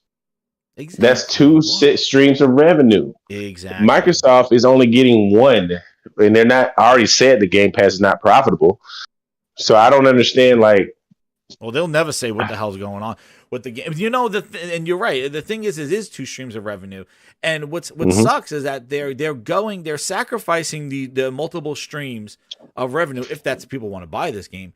And that's that's problem number one, is that they're not making desirable games that people want to stay and play in. And what's happening is that they're kind of like taking a handful of shit and just smearing it as much as they can across as much as they can. And it's like you're basically shooting yourselves in the foot because you're taking a not desirable game, trying to spam it on every device possible on day one, and it's dropping off faster than your games that were released traditionally back in the day. So what is the solution to this? I don't understand. What's up, Cyber Dragon?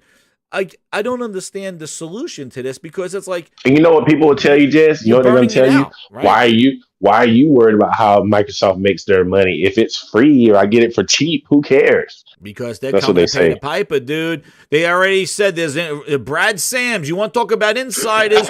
You run to that son of a bitch. He's already saying that Microsoft wants to up the ante, everybody. They want the base price to be $15 a month, yeah?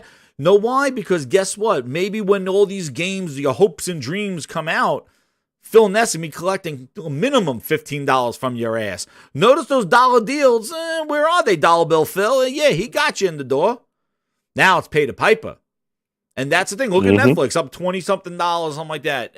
This is what happens. And that's why you can't depend on this thing. Like, I'm not going to put my gaming career, my gaming hobby in the control of somebody who has a subscription for me and tells me when and how I play the game. You sign and you're like, oh, you could buy it. But see, that's the problem, everybody. You're the sucker if you buy it, because they're making these games for the service. So therefore, the game that you pay $60 for, Halo Infinite, with no co-op, no Forge, it's a service game, seasons. Does it say that on the box of the $60 product that's on store shelves? Actually, it's on sale for $47 now. Does it say that on the box, like, oh, features incoming? No, it's a $60 product, and you're a fool for buying it face value for what it is. Yeah. Didn't they say they wanted to be the Netflix of gaming? There you go. They want everybody by the balls and then again increase the price. Look at Netflix has over 220 million subscribers, and they're just starting to turn a profit. And they're having to continuously raise their premiums. Hold up real quick, Link. They're not in a profit. They're just not borrowing money anymore. There's a difference. Well, they're not. That's even worse. So 220 million subs. They're just not having to borrow money anymore. So they're operating. I mean, I guess you could say they're reinvesting in themselves, right? But they're just not. They're not turning a profit. But they're not borrowing any money. They're not in debt anymore. Disney Plus. Disney's a huge company, but Disney Plus is not making money right now. And they have over 100 million subscribers. They're not expected to turn a profit until I think 2024 on that service. One customer. So these services, you have to have a gigantic amount of subscribers in the service, right? And then on top of that, you have to start raising your prices. So that's what Microsoft, they're looking at these services and they want to be these things, but they don't even have the quality content to lure the players over. Yeah. And also, Disney is not depending on Disney Plus. They're also releasing theater releases as well, in addition to shows in Disney Plus. They are following the model where Disney Plus is just another way to get people into the Disney franchises and Disney stuff. But they've been putting their games, their movies in the thing. Like even Black Widow, $30 if you want to watch it early, but go to the movie theater and watch it. So like they're able to decide on, hey, we're making this game or this movie. Do we release it in episodes and put it in the Plus? Does that fit that model? Or is this something that we want to bring people in? Think people are going to go pay and watch this in a movie theater. And therefore, the content determines where it gets released. Not, we have this whole service, whatever the hell you guys are making has to go in here, no matter if it's big, small, half, episodic, service, I don't care, whatever you're doing out there has to go through this service. That is the service determining the games. It's not the game determines where it goes. Do you see Disney putting Avengers in-game day one in Disney Plus? No. The but movie made over $2 billion Plus to make you go watch the new one in the movie theater. Right. But what you'll see, if they were doing everything in that service day and date, they wouldn't be spending $200-300 million productions on these films. Because it wouldn't make any sense. Because I don't care how much money Disney has, and they have lots of money. They still want to make money. Foolish with it. Yeah. You're not going to say, let's spend billions of dollars to give this game away for $5. Like, you see any business doing that? Like, hey, let's buy the best steak in the world, and let's just give it away. No business would survive like that. You know, do you see like that's what the richest companies in the world could do it? They too many questions, Jez. They're going to tell you, wait, you're worried about, don't worry about Microsoft's pocket. Don't worry about it. Tell that to all the Mixer people. What happened? Microsoft is a $1 trillion company. Why happened? Why is Mixer wasn't sustained? What happened to Mixer? It was doing fine. They had money to pay for Shroud and Ninja. Why did Mixer fall off? Why wasn't that sustainable? It's a $1 trillion company. What happened to Zoom? Money, what happened to a lot of stuff? What happened to Connect? Why wasn't that sustainable? They had a look at the world that we're in now. You could talk to your PlayStation. You could talk to Alexas and Googles and all these other things. We were doing that in 2012. Why isn't Connect and Hey Xbox record that sustainable? Where happened to Connect? What happened to Cortana? Where's she? She was the voice assistant. Where's Cortana? I don't know. Who is it? Bootleg Cortana. What happened? Why wasn't that sustainable in the $1 trillion company of Microsoft? Where's Cortana? She was the voice assistant. She would help you find your friends. Remember, I think Clips or whatever speakers was like Harman Kardon was like the only one that put Cortana as a voice assistant. Then they did away with her, both the game and in the voice assistant. But where's that sustainability? Like if Microsoft has so much money and can just lose money and just like take these blind leaps of faith, where is Mixers? Where's the Cortanas? Where's the Connects? Where's the Groove Musics? How's Pandora hanging in there with Spotify? Apple Music came out after Groove Music and Xbox Music, and they're fighting with this. YouTube Music is doing well as well. There are plenty of competitions out there for music subscriptions. Why did Xbox drop Groove and Xbox Music? What happened? It was built into your computer. Billions of computers are sold. Groove Music is an app still to this day that you cannot install. You cannot uninstall it. It's put on your computer. How? It was on everybody's computer. Why didn't everybody sign up for it? Groove Music was right there on every Windows 10 computer. What happened? It was everywhere. Why didn't you sign up for it? This is what I mean. The arguments that you guys are fighting is false. You got to be worried about yourself. You got to be selfish. You got to say, where are my games? Where's the entertainment? Because I'm here making excuses for Xbox and Microsoft saying that they have all the money in the world. We're good. Dude, if they have so much money in the world, where are the games? Where are the games? Why are they wasting billions on Activision? For what? They need more games? They couldn't even get out the games that they already had in development. They need more?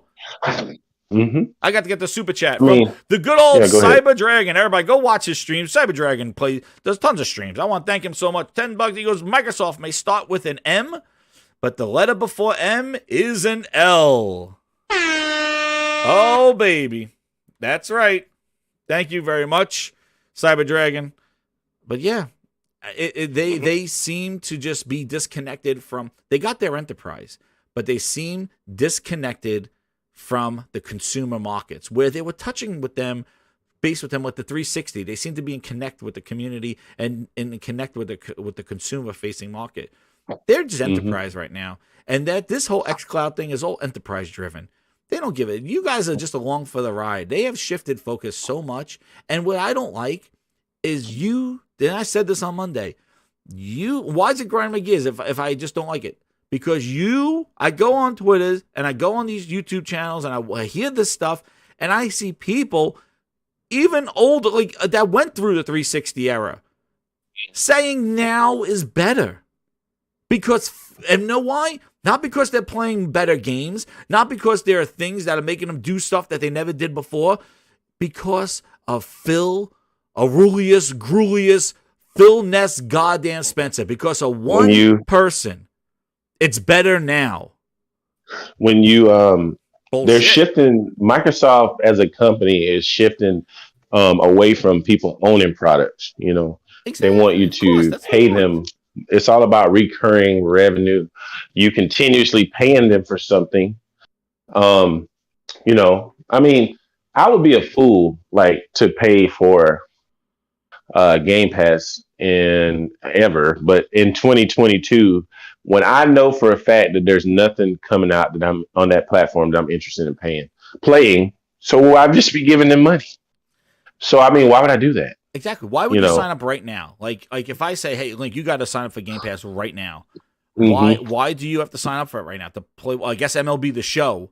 Creators. You know, like Shredders, yeah, a snowboarding game. Like exactly, dude. Like, why you got to sign up right now for Starfield? You're gonna pay in February for Starfield because you've seen so much for that game. You're gonna start paying now, and that's why I know it's a farce. It's bullshit because everybody is locked into the 2 to 3 year stacking that was done that they were trying to do with PlayStation. That's it. That's over this year. That's what it is. Everybody's stacked. So they're like, I can't complain about something.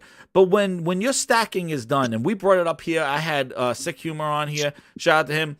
We were going over the stacking now. And you can't stack anymore. Now it's $15 and $10. So you could go buy whatever cards you want. The conversion is equivalent to the money that you spend. They're not upgrading your Xbox Live Gold to a year of Game Pass Ultimate anymore. They're not doing that. Now a year of Xbox Live Gold, if you could find it, $60 is equivalent to what? A few months of Game Pass Ultimate, $15 or $60. So it's 4 months. Or something like that. Yeah, 4 months. There you go. So now you're not getting a 1-for-1. Oh, 1 year of Xbox Live is 1 year of Xbox Game Pass Ultimate. Let me upgrade. No, they did that already. That was in 2019. That party's over. Now, you pay the piper. And don't you think that's why we're saying, where are these games? Why are these games just getting delayed a year? And we don't know. Pre-production in State of Decay 3, pre-production. Why? Because when these games are ready to come, there won't be any dollar deals. Yeah, you will be paying accordingly per month for these games. And that's if these games are even worth to play, because we waited 7 years for Halo, and that game has fell off the face of the earth so much that they have disgraced my favorite franchise. They put goddamn Chippendale friggin' what's his name, stripper Magic Chief there. He's taking off his clothes by the goddamn episode. By the fucking end of the season, he's gonna be in a fucking thong dancing in front of Cortana like goddamn Chippendales. This is what we got here. Master Chief, he took off his helmet in the first episode. He took off his chest plate in the second when he's running around in Under Armour. By episode 5, I'm telling you, he's going to be in a friggin' thong, running around, doing the fucking Magic Mike. What the hell are we doing here? We're stripping down Chief to skivvies. What the hell next season is going to be? He's going to be running around the nude, hitting everybody with his dick. I don't know what the fuck is going on. But they don't care. Let's make, like I said before, let's go make, I'm going to go make Friday the 13th. All right, Friday the 13th, part 5. All right, hear this idea. In the beginning, Jason takes off his mask, and he runs around killing everybody. And he doesn't use the machete, he just runs around in a mask, and he has like a friggin' like a frat boy hammer. He just slaps people in the face with it, a frat boy panel. They're like, wait, he takes off his mask? Yeah, well, that's not Friday the 13th. That's not Jason. Why is he's known for the ski mask. No, we take it off. Mike Myers, you know the mask, the Halloween mask? No, we'll take off his mask. Mike Myers runs around without a mask. It'll just be like a dude in a black jumpsuit. That's Halloween 4 for you. It'll scare the shit out of everybody. What? Who the hell come up with that idea? Mike Myers needs to run around with his freaking mask on because that's what he's known for. That's his mask. But let's take Chief, this iconic guy. We didn't know his face. Let's take off his mask. Next, we'll take off his armor in episode 2. He's running around in Under Armour. He looks like friggin' Chad Johnson ready to play football. He's in his Under Armour doing catch. Like, what the hell is this? Bootleg Cortana we got over there. She looks like, and then, yes, we got Rita Repulsa. We got a human with the Covenant. Who the hell's that? She's talking to these snakeheads, the prophets. What is going on? 343? Like, what is, and then Kiki Wolfkill is like justifying this shit. The guy is like, yeah, I know people hate that I took off my shit. It's not, I fell asleep. I was like, who's this random dude just walking around? This is not Halo. I don't understand it. They should have done a CG. They should have done a stunt double in the goddamn Master Chief armor and had Steve Downs doing the voiceovers. Done. Steven Spielberg, you send me the check. It's my birthday. I did it for you. I solved the problem. I fixed it. You have Master Chief, a little CGI here and there. You got him in an outfit doing all the stunts. So you don't have to do the sci-fi stunt double kind of sci-fi channel, the bullshit CGI. Have a true stuntman doing it, and have Steve Downs do the voice. Steven Spielberg, I'll tell you where you can send me the check, right to the Grindhouse. But let's do this idea. Let's take off his helmet. Let's take off his armor. His Mark III, 4 armor, whatever 4 armor he's wearing. They were better off doing a bootleg Joel movie. That's right, Toolman. They should have done bootleg Joel. Fernando, the series. Find out how his ass wound up in space and why he don't care about his family anymore. And he just wants to be chief pilot, like a goddamn limo driver. Because he told him his name. Chief didn't even ask him his name. Bootleg Cortana did. Spoilers. Man, see? Halo ruined my birthday. God damn it. Who brought up Halo? God damn it. Bootleg Joel. Was it you? Was it you? Who brought up Halo? Shitting on my birthday, man. He's not invited. You see from the thumbnail. Bootleg Joel's Halo Rats at the door. That's right. I don't even know what the hell. I got so many freaking clips here. Holy Jesus. But speaking about Johns, I got a clip for you guys. Have surrounded your given name with a foul stench.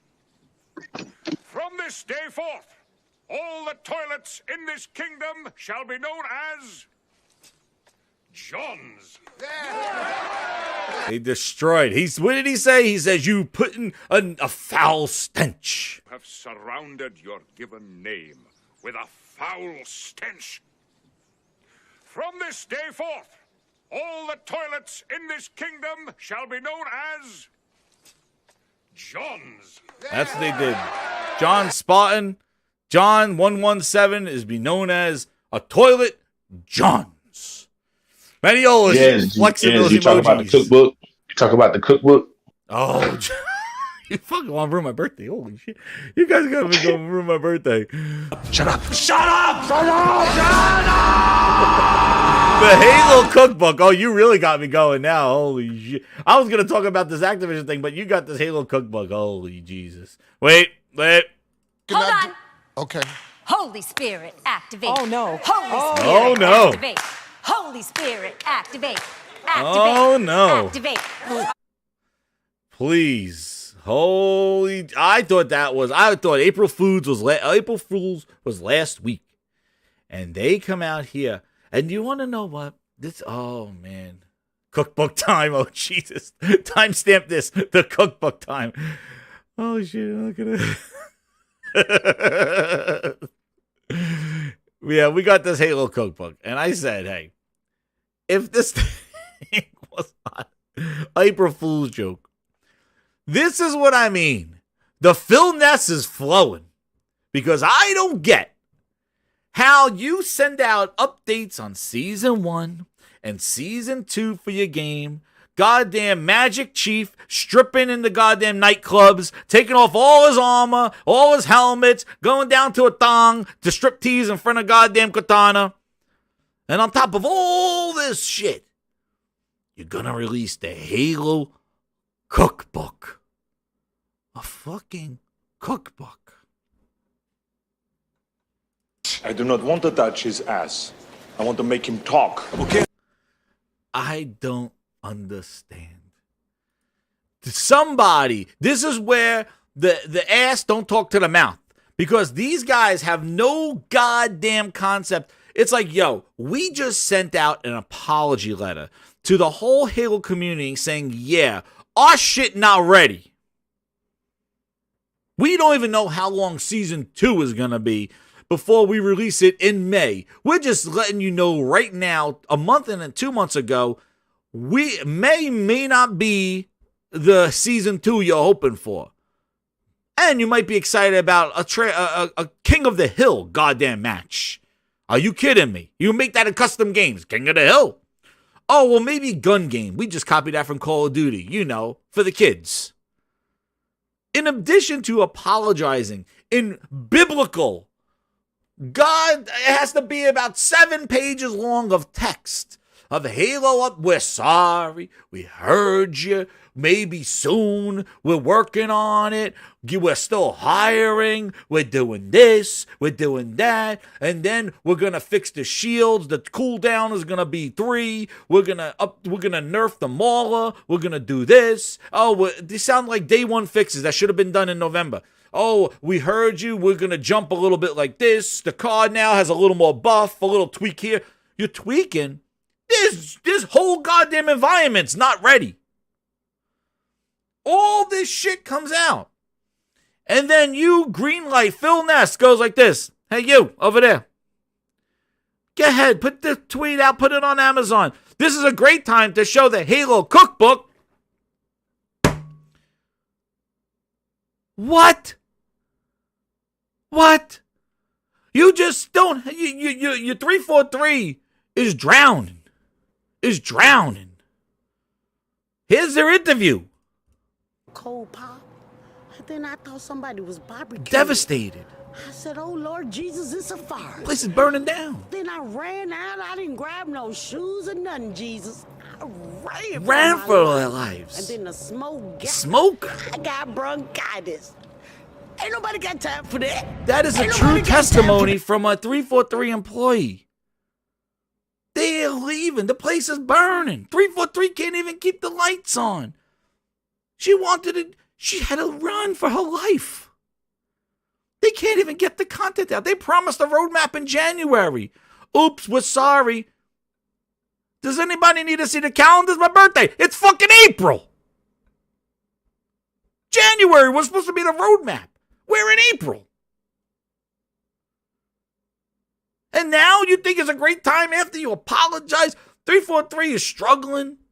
They're hiring. They're like, oh, we're hiring. We're staffing up. Staffing up? What? You just released the game in November. Everybody left. I got the interview. Exclusive.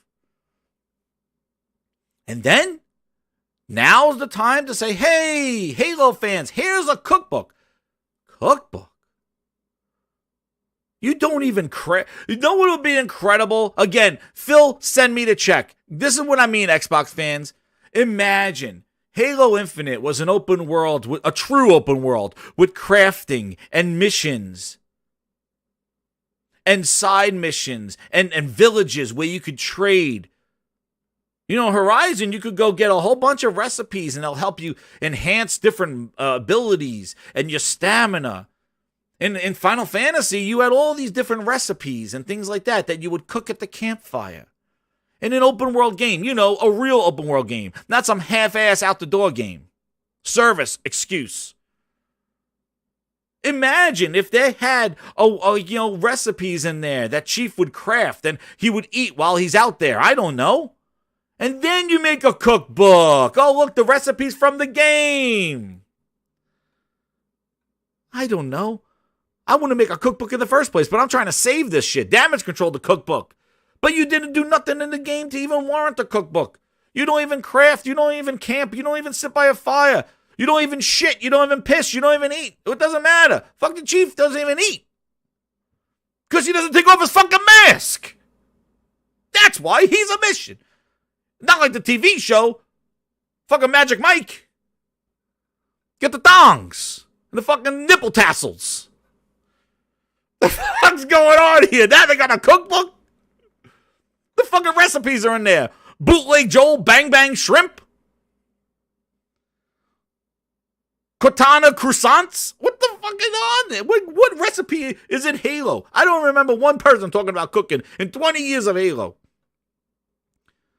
What did they do? This is not an April Fool's joke. This is a $30 goddamn cookbook. $30. Is it a book full of Dorito recipes and Mountain Dew? What is it? Who thought of this? This is what they said. Yo, just put Halo on everything. Halo Wolverine boots. Halo the cookbook. Where are we? Here we go. And may the Schwartz Merchandising, where the real money for the movie is made. Spaceballs, the breakfast cereal. Spaceballs, the lunchbox. Spaceballs, the flamethrower.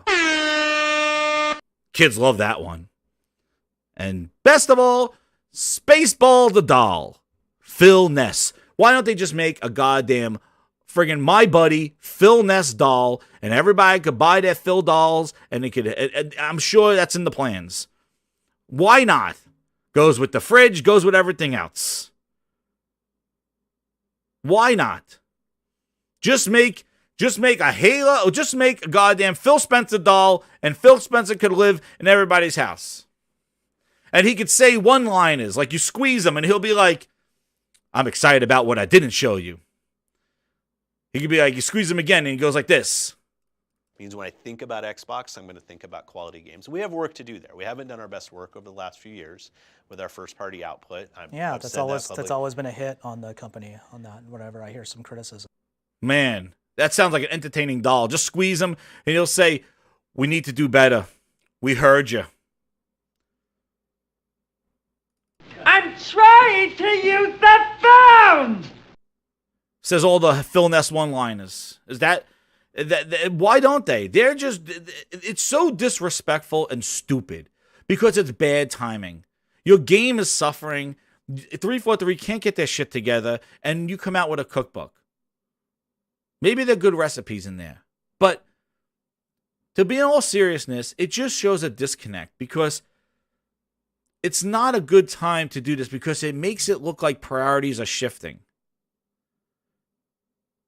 It makes it look like that the game is like the back end priority, and it's all this merchandising that you can do, and you're not capitalizing on anything, right? Yeah, sorry, I was going on my rant. I didn't catch my breath. My bad. My bad. I didn't mean to cut you off. No, good, man. You know, this is on my podcast. I've had the same conversation and with Omar, and the thing is, as long as these Xbox fans keep championing and saying this is okay, why would Microsoft? Because the only pushback you hear is from true gamers, the Sony guys. But why would Microsoft do anything different? Why wouldn't they think it's acceptable to drop a cookbook? I mean, it sounds so tone deaf. To nail polish, refrigerators, donuts. They'll drop everything but games.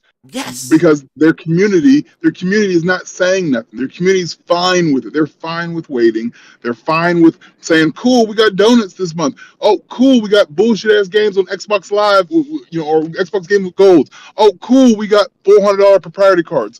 Cool, we got everything but what really matters in this whole medium, which is gaming. Exactly. They don't care. That's the reason why Microsoft is so out of touch and tone deaf, is because their own fans aren't saying anything. They just capitulate and do whatever Phil Spencer, Matt Booty, whomever else is saying is good. They go with it because everyone's I guess if you speak out against Xbox, I guess they take away your Game Pass or something like that. Dude, I don't know. They kick you out of the community and say don't come back or something like that. Like they own it or something like that.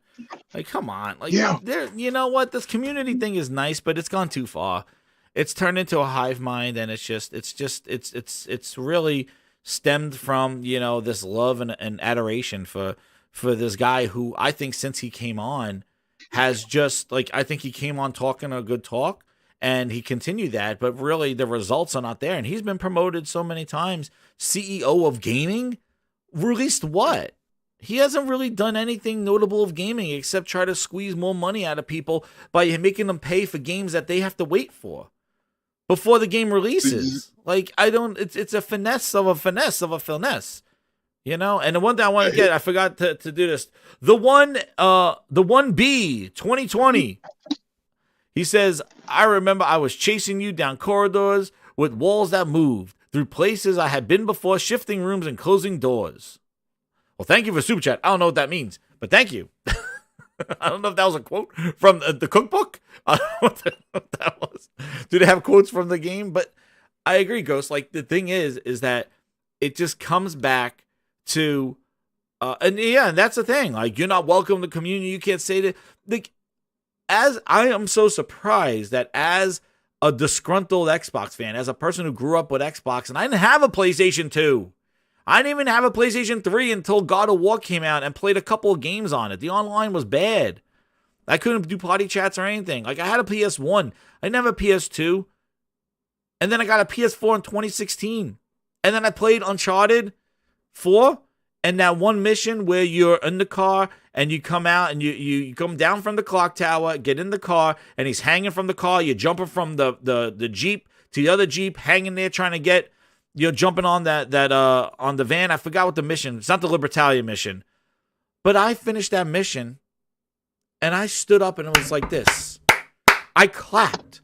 I was like, and then I looked at my Xbox and go, what? You never, like, I don't recall ever having an experience like this with this, and I don't think I ever will. And I was goddamn right. And I started playing more, and as I played more and more games on PlayStation, I realized what I had been missing out. And I'm going to tell you this. You go back and listen to my old shows. I was pissed at myself for being a blind fan and not being open and just dismissing everything that PlayStation did because I liked Xbox. And I took myself out of experiencing those games. And I felt that I did myself a disjustice for it. Because I was so like, Xbox is going to do this. They got it. And actually, they had the game. So it wasn't like I was sitting there staring at walls of Game Pass games going like, hey, there's nothing to play, but I love Xbox. No, I saw the writing on the wall. They did. When you don't care, I don't care. And if you don't care about the console and bringing quality content to the console, then I'm not investing in your ecosystem anymore. And I'm going to milk you for everything and give you nothing. And I used the line from 300 going, I'm going to take from you everything and give you nothing. You are $1 to me. I'm going to take it for $1. And I'm pissed. Because I invested a lot of money and time in the brand, and to watch it devolve into what it is today, and then people telling me it's better now than it ever was, that's why I get mad. And that's why I get on this show, because that is wrong.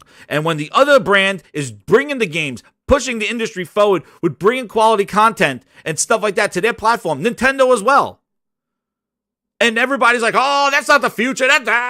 Are you kidding me?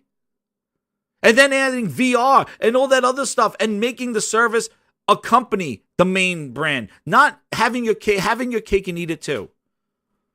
That's what grinds my gears about it, is that they are making the games that they want to make and putting them where the model fits. You want to put it on PC 4 years from now, 2 years, it's fine. Don't compromise the game. You listen to the 343 complaints all the time. Oh, we had to put it on all these different PCs and we're testing it. We got to make sure it works. We don't have a fine timeline.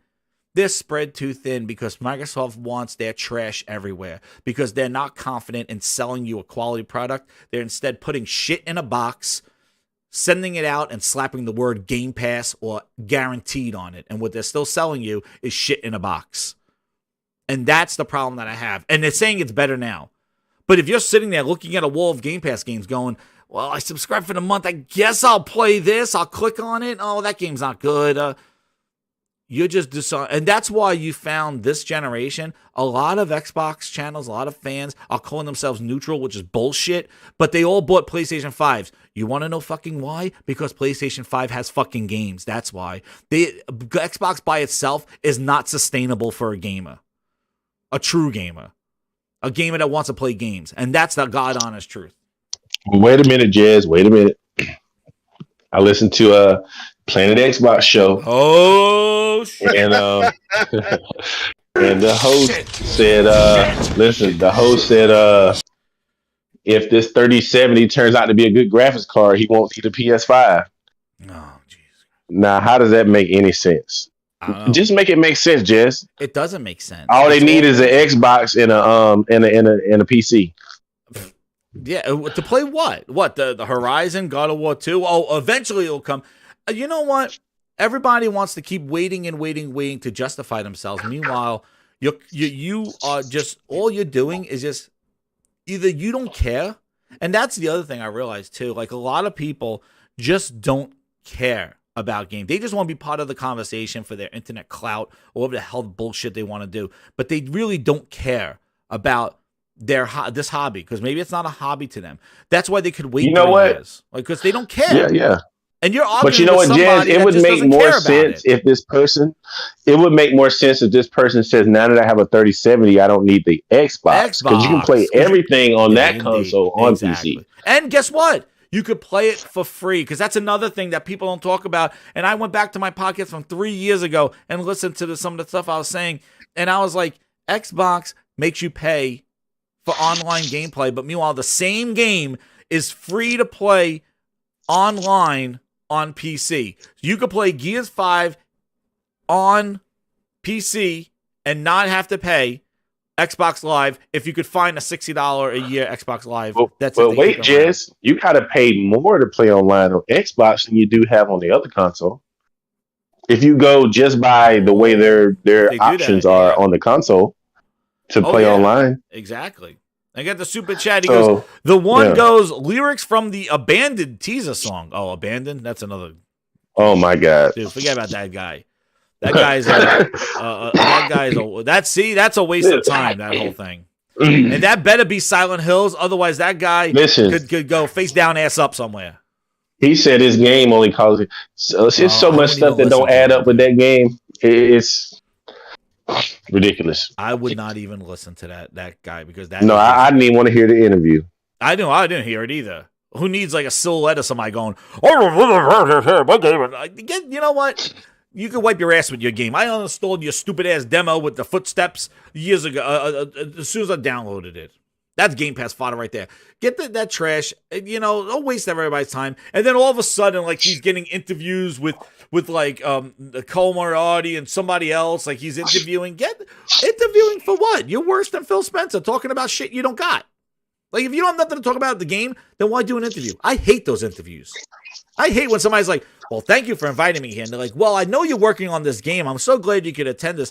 Oh, they used to do that on those Inside Xboxes every month.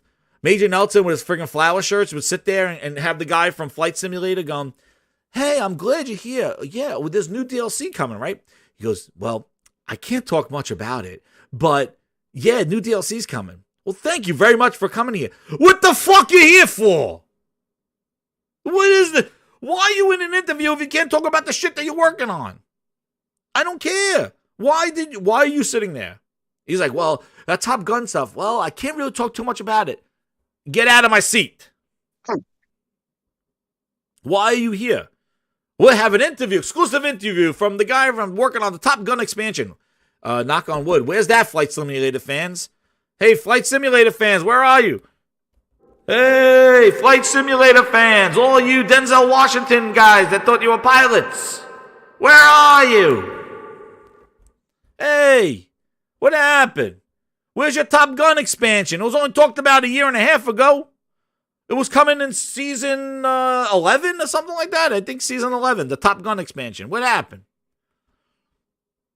No, you guys playing Flight Simulator hours on end. What happened to the Top Gun? Yeah, exactly. They have no clue. What happened to Top Gun expansion? Major Nelson's sitting there with his friggin' Boca Raton shirt on, talking to the guy, talking about Top Gun expansions. Where is it? Talk about abandoned. If I'll buy a $30 plane, microtransactions out the ass. And for the last state of Philness, Xbox Live Gold wants to go. It's gone. Listen, Xbox Live Gold has been gone, the year subscription, for 2 years. July 2020.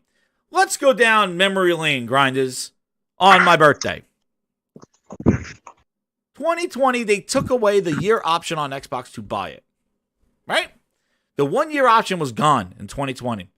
Then we had a good friend, I guess not, Jeff Grubb comes out and going, yeah, I hear they're getting rid of Xbox Live. And then here come all the nipple rubbers. Here they come. Oh, yeah. Xbox Live is gone. It's all done. It's gone. Jeff Grubb said it. They took away the 1 year. They just winded it down. Then, come February of 2021, the Philness comes in. Full blast. We are now removing the cards from the stores and the new prices. Well, actually, you want to know what grind is? This is one thing that nobody did. But that's why you come to the goddamn Grindhouse, because I will show you that Xbox Wire article when they announce this thing. Where is my shit? Here it is. See, Grinders? See? Here it is. Let's revisit this. They removed the 1 year from online because now, if you remember, when I got the Xbox Series X, a booster showed up to my door and I sold it away. But I had it for a month. I did some coverage on it on my channel. Xbox Game, they only wanted to do Xbox Game Pass because there was not a year to sign for Xbox Live. So I couldn't play any of my Halo, Gears 5, Gears 4, any of the games I bought online because I had to pay for Xbox Live. So I went to Xbox Live in the store, and all that was there was the two options, the 1 month and the 3 month. The 1 year for $60 wasn't there. And I'm like, oh, shit, they don't have it anymore. That was in November. It was gone. They took it away in July. Then in February, they made an announcement with this blog right here. Actually, January 2020, January 22nd. And they go, hey, since we launched Xbox Live, there's been times, periodically we assess the value and pricing of our services to, and mind you, this is at the time they're still giving you shit games with gold. All right. But they're still giving you shit games with gold. We assess the value and pricing of our services to reflect changes in regional markets and continue to invest in the Xbox community. We'll be making price adjustments to Xbox Live in select markets. So if you're on an existing one, 12 or 6, there's no price change. But if you want to upgrade your gold membership to Game Pass Ultimate, you can do that up to 36 months. That's the stack deal that everybody got. Yes. So that's when they were doing this. Members have already notified in some regions. This is what it is. Going forward, your new price will be $10.99. They were actually increasing Xbox Live in addition to getting rid of that 1 year. So 1 month was $10.99, 3 months was $29.99, and 6 months was $59.99. So they were increasing the 1 month to $10.99 for Xbox Live last year. So they were actually going $10.99. And then it will be $120 a year. So now, everybody went bonkers. Meanwhile, those 1 year, the 1 month and 3 month options were already on Xbox. They removed the 1 year option to try to get you to stay month to month, so you didn't lock in for $60. They don't want you locked in because I've always said this. Microsoft has, fuck Sony and Nintendo. They got their own problem. They got to, and guys, you can tell me if this is if you feel this way too. They got to convert those Xbox Live people into Xbox Game Pass people. Those dudes sitting out there that only want to play Call of Duty. That's why they probably got Call of Duty. They don't even want to play Madden. They just want to play Destiny. Well, I guess Destiny's free to play, so they don't need it. But like, they just want to play GTA Online. They just want to play online. They don't need 200 games because they only play a few games a year. They just want to be online. Those people they need to convert. They have a whole internal battle to say, how do we get that Xbox Live subscriber to be a Game Pass subscriber and get more money out of them per month? Because they're used to paying $5 a month, $60 a year, and now we want them to pay $180 max, or maybe get them for $120, but they can't even do $120 because if you just buy Game Pass, you cannot play online. So if you pay $10 a month on Xbox, you cannot play any games online. Sea of Thieves or Sea of Ass, you can't do it because that's only online. You need Xbox Live. So you need the $15. So you either go from, so we got to get $10 extra out of these dudes. That's their own battle they got to do. So what they did was they retracted that whole thing, and now they stayed with the $10 a month, $25 for 3 months, and $59 for retail. See? Right here. $59.99 for retail 12 months. They took away the option on their website. And $39. You imagine for those games of gold that you're getting to pay any of those prices? $25 for 3 months? $10 a month for those games of gold that you're getting? They are huge. That is sad, dude. That is sad.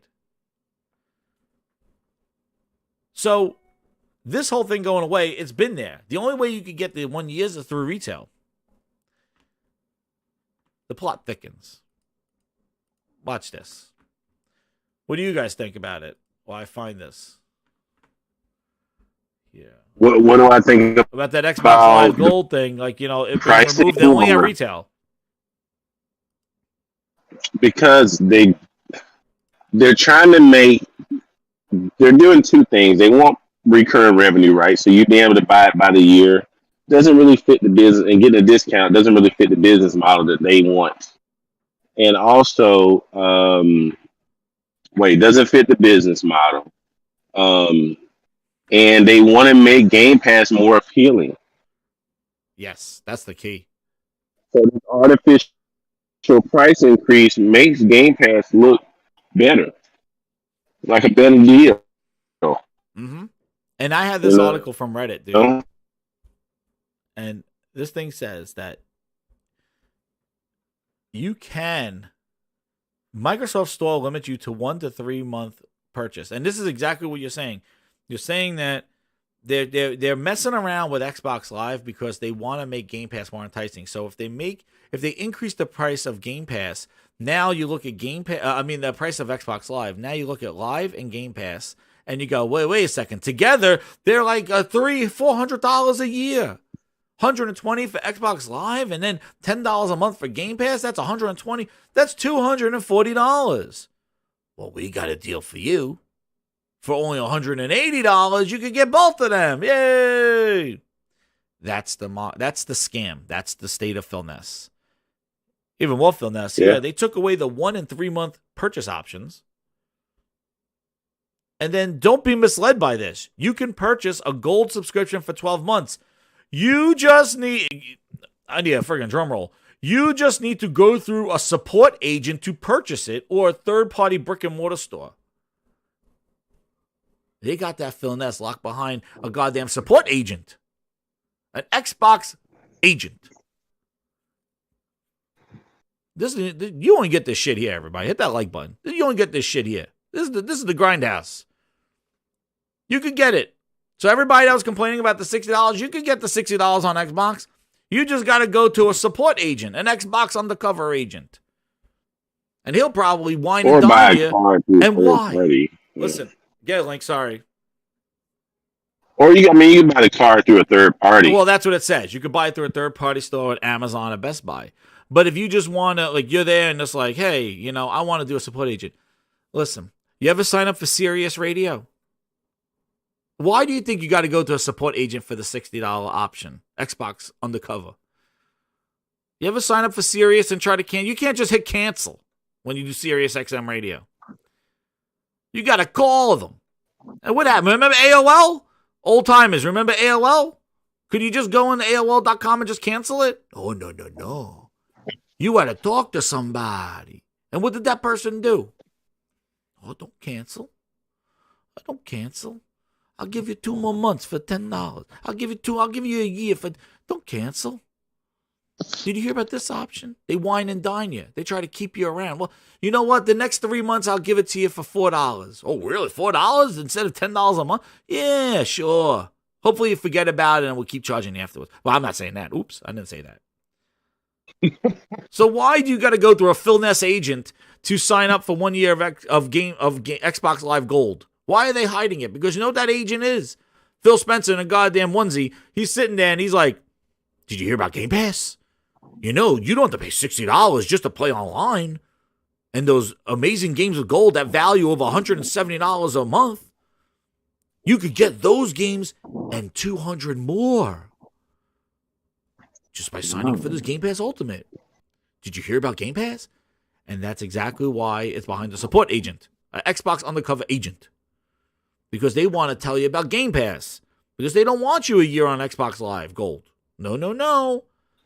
They want to sign you up for Game Pass. This is some Philness bullshit. It's sleazy. It's bullshit. It's sleazy, but it's almost kind of like the cable, whenever you try to, the old school cable, try to cancel your cable. You know what I'm saying? Or say that you're going to switch providers, then they bust out all the stops. But, this whole Game Pass mentality has infiltrated all aspects. I was listening to a podcast earlier today, and it was the guy Hoag's Law, and he was explaining about, why those senators did this. Oh, yeah. And then somewhere in the comment section, some dude was like, man, I love Game Pass so much. Like, it was just, it saved me so much money. And I'm like, dude, where in any of my man's monologue did you come any correlation with Game Pass? Like, what are you doing here? And it's, you can't have a simple conversation with any Xbox gamer, without them mentioning something. Like, they're like Manchurian candidates. Like, the Game Pass is the activation word. You know what I'm saying? Yeah, you can't say I hate Game Pass, dude. If you just go on Twitter and just say I hate Game Pass, you will be entertained for the entire day. You just put I hate Game Pass. You will be entertained. People, and know it's hilarious. You'll see people like 3 followers and stuff like that, and they'll say I'm an X, and they'll have like a Master Chief in their title, and they'll have like a picture saying I'm a neutral gamer or some bullshit like that. And then you click on them and you go find them. I see Thrash dudes all the time. He goes and finds people. They don't even play the games. They talk about how great Game Pass is, but they're not playing games. And you even see if you have access to all those games, where the fuck are your screenshots? Where are all you playing the games? All these games that you have access to. Game Pass is so great. You're playing so many games. Why are you not doing nightly streams with all these incredible games? Where is your you see these posts? I love this. They're probably collecting their $20 from IGN, but they're not playing games. Yeah, sure, Rap, come on in.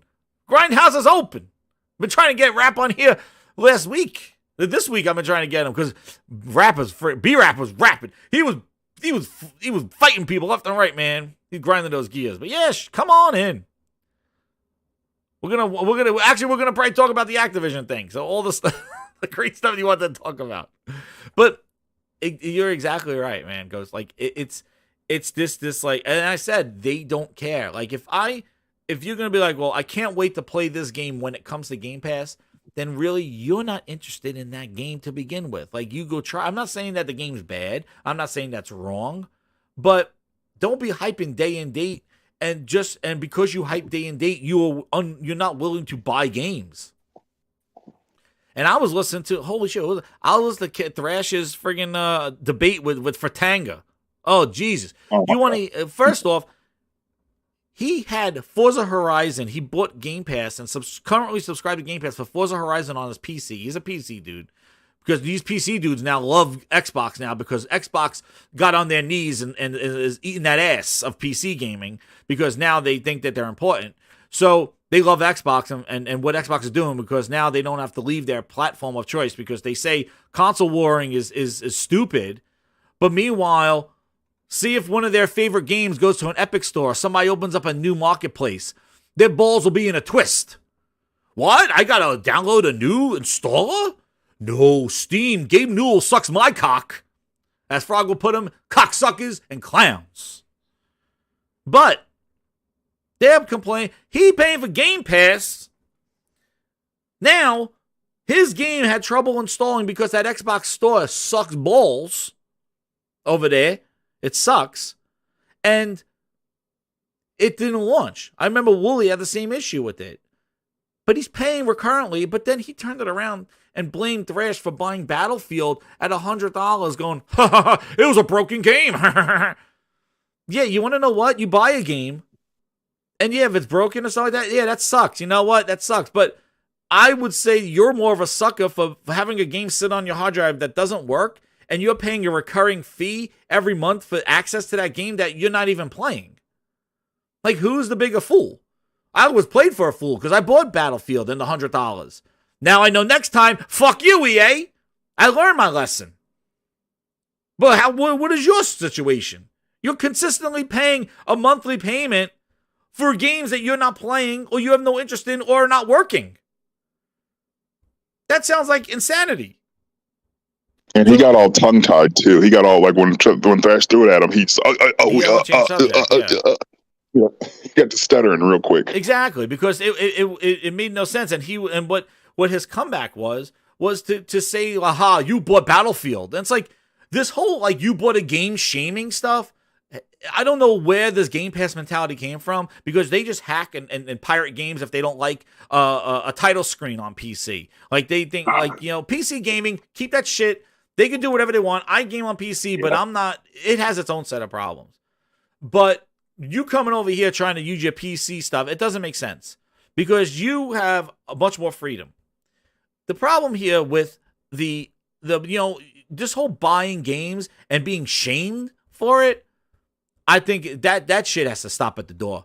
That has to go. If you buy a game, first off, people like to first own their games. If you want to say digital's not owning, that's a whole other story. But there is a financial investment when you buy a game and you want to play it. Now, I'm not saying getting a game through subscriptions is wrong. I'm not saying that that's a wrong way of doing it. I see it as an alternative way to do it. And that's the thing. Like, it doesn't have to be the way, because now you're kind of held hostage to the subscription. So every time we come out here, oh, they wait. just stand there like, oh yeah, out there. Good year. No, but I'm saying, like, you're a victim of the subscription. Like, whatever comes to the service is what they're expecting you to play. And then you could say, well, I could buy it, there's a discount. And obviously there are incentives to try it out and stuff. That's why I think game trials is an interesting concept. But the game being compromised to be in that system, that's the other problem that I have with this whole subscription being the only way. And then also saying you could buy it, but that game is really not ready for prime time. It's a $60 product. Sea of Thieves was a $60 product with 3 mission types. What's up, Rap? How you doing, man? Jazz, what's up? Hey, man, happy birthday, by the way. Thank you, man. Thank you. Yeah, I wanted to hop on the other day. I could not. No problem. I know. I saw you kind of ranting here, and figured, hey, it's your birthday. Maybe I'll come on for like 20 minutes or so. Yeah, no problem, man. And talk shop. But no, you know what, man? Like, I do want to just say something here real quickly. Sure. Because I heard you say something about Game Pass being the only way. Now, look, I think Game Pass presents a tremendous value proposition to a consumer. But I think that people need to realize, and I think you said there's no really wrong way to consume games. Like, if you want to buy a game or you want to use subscription service, that's fine, and there's truth to that. The only thing I say, and people get upset when I say this and think that I'm hating on Xbox. No, I'm just bringing into the conversation a reality that a lot of people seem to skim over, and even the people who are critical of PlayStation, or not PlayStation, but Game Pass, and say, oh, subscription services, you should be buying your games, support your devs, et cetera, et cetera. There's one thing that gets lost in the conversation here, Jez, and that is that there is a complex dynamic as relates to consumers. And that means that we as consumers have or see things differently in terms of value proposition. It's not a one size shoe fits all in the gaming industry. This is why we have things like microtransactions. This is why we have things like free to play games. This is why now Microsoft and Sony having subscription services. This is why we have different subset of tiers in terms of pricing of video games, AAA games, AA games, indies, right? $15 games, $40 games, $60 games, $70 games. We have these different business models, different pricing tiers, because consumers have different appetites for things, right? Some people don't want to buy. Some people just want to pick up a free-to-play game, get lost in it, get lost in that ecosystem, and they're happy, right? Some people say, you know what, I value a subscription service because I want to have access or the opportunity to play hundreds of games, right? Mm-hmm. Some people say, you know what, I don't see value in subscription services because I only buy 2, 3, or 4 games, a year. Some people say, you know what, I'm okay paying $70 for a game because I see value in that IP. I see value in those high-end experiences, and some people say, you know what, that's not for me. I'm going to wait for it to go on sale. Yep. So, that's the part that people seem to forget in the conversation of, in terms of, these services, pricing, things like that it's a little more complex. And it seems that people seem to forget that gaming is no different than any other consumer product. And the thing that drives me crazy, Jez, is that people treat it like it's not. It's like the people that are complaining about $10 price increases are probably the same people that are okay spending an additional, I forget how much Netflix charges addition for 4K, 4K streaming. Yeah. But they're probably okay paying the additional amount because they see value in that, right? Mm-hmm. Again, I'm not going to begrudge anyone who doesn't want to pay $70 for a game. That's fine. But let's not throw consumer behavior or things that we do with other consumer products out the window only to drive narratives. And that's what I see in the gaming community, and it drives me nuts. Like it's like, come on, guys. Like you bought something? Game Pass is not the absolute future of the industry because gamers have different wants and needs. It will be a part of the future, but it's not the absolute future. Exactly. And let's stop presenting it as it is because it's not. And unfortunately, you can't say that because if you do, you're a hater. It's not being a hater. It's just the reality of the matter. It's not being a hater. It's just saying, hey, look, this is not everyone's going to see value in this. Exactly. And you'll agree. activate the Manchurian candidates. Yeah, the Manchurian candidates. Like it just doesn't. It's basically every and that's why I feel that subscription gaming will probably go the same way that VR went. Because I remember when VR was coming out, everybody's like, "It's the future. You're gonna throw away all your stuff. You're gonna be walking around." And no, it found its path. It found it's another way of experiencing gaming, which that's what it should have been. Instead, I heard all this hype that it was gonna be replacing gaming and all this other stuff, that traditional gaming. And I think subscription gaming is gonna do the same thing. I just feel that I have yet to see the proof that subscription, like VR, when I experienced it, I'm like, oh, this is awesome. This is a cool way to play.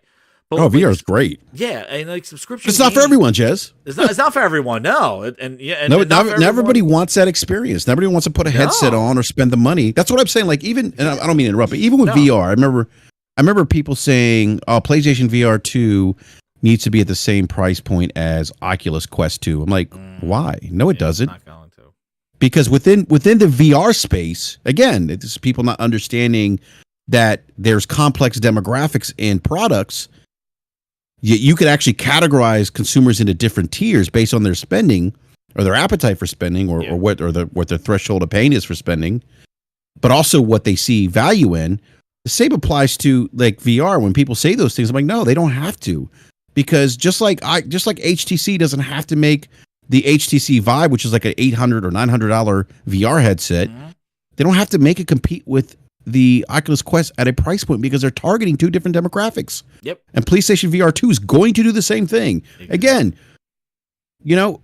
these subscription services, they target a different demographic. Sony's subscription service is targeting a different, or they're utilizing it in a way to keep people engaged in their platform. Microsoft's using subscription service for different reasons. So, and that's the thing, Rab, I was saying, because to piggyback off that thing, is that, and that's why I see people getting excited for like Microsoft targeting the kind of the people, like this whole, I heard a stream somewhere, they were talking about this, like that Keystone, that streaming stick, right? And like, oh, having Call of Duty on the streaming stick will be incredible to get a whole bunch of people. And it's like, I feel like the people that care about Call of Duty are not going to stream it because they don't want that latency. So the people that care about Call of Duty are not going to buy this stick. And then the people that don't care about Call of Duty on the bottom end are not even going to, they don't even care about that this stick exists. So like, where does this device fall in like the people that really care are going to be going for the higher end experience, like a Series X, a high end PC or something like that. Yeah. So like, why are you excited as a hardcore gamer for the bottom of the barrel people that really don't care about gaming so much? Look at Halo. It's on everything. You could play it on your phone right now, but phone people don't want to play Halo on their phone. So it doesn't matter if it's there.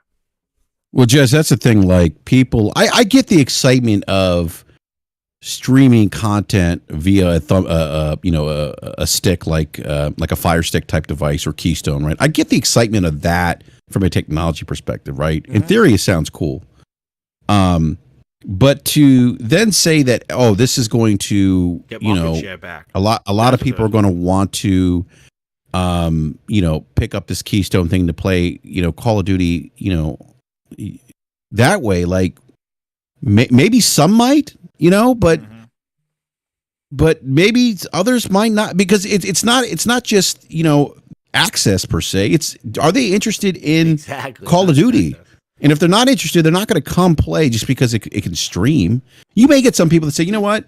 Yeah, I'm going to try Call of Duty because now, I have, I don't have to buy a $500 device to have access to content, to video games.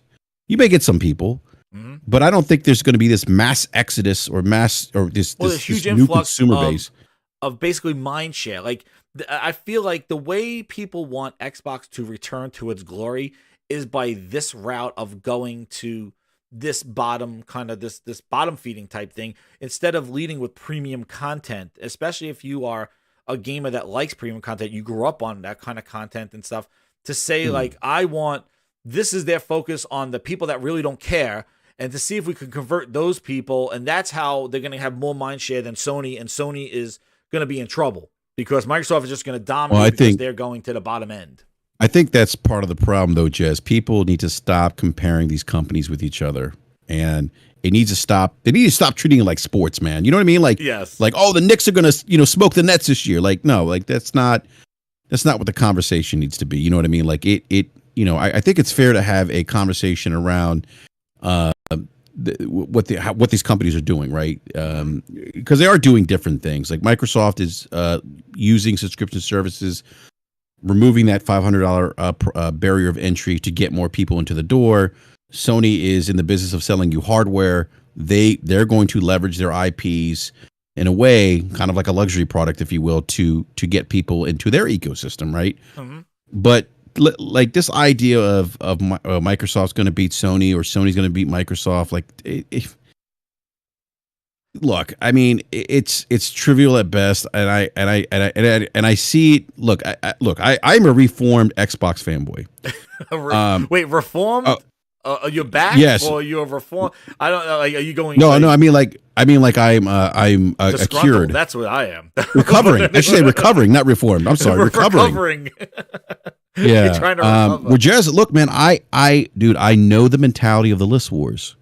Oh yeah, well that's all it's about because now. I used to do it. I used to put in the list wars. Oh, we got this and this. Yeah, we got Halo, and I remember like, brute force looks better than anything PlayStation 2 has, and remember brute force? Yeah, I remember. I mean, brute force. Oh yeah. I mean, we got online Reckless co-op never happened. I tell you. Yeah, we got Reckless. That's our GTA 3, and it's like Reckless. I can tell you from just keeping it a buck with you, man. I can tell you that there were so many times I was disappointed. Yeah. Because I'd hyped things so much. But I would go to the GameSpot forums and totally cap and lie about, I love this game, and I'm like, this shit sucks, So I just don't think I don't think it's better now than it was. Like, see, that's the thing that's driving me. Like, I don't think right now it's a better time for Xbox than what it used to be. Like, because I think before 2016 when they pivoted this thing, I think we would like that Titanfall deal, the rise, and even before that with the 360 and what they did with Gears and stuff like that. Like, they were just more in tune to delivering a premier, like a great gaming system and evolving Xbox Live. Like, when we hear about streaming, the things like share play and stuff like that, like those are cool ways to implement streaming where it's really neat, rather than saying like, oh, you want to play this on your 5-inch screen on a kayak. It's like, no. But if I could share with my friend who could like play like we're couch co-oping and I'm using a streaming technology like that, that's something that appeals to me. And why doesn't Xbox Live evolve? What happened to the evolution of Xbox Live? They stopped with looking for group and stuff. They have not evolved that service, and they're the ones that created it. Yeah, they're pivoting though, and I don't think Microsoft's going to get out of the hardware space anytime soon because they need the service.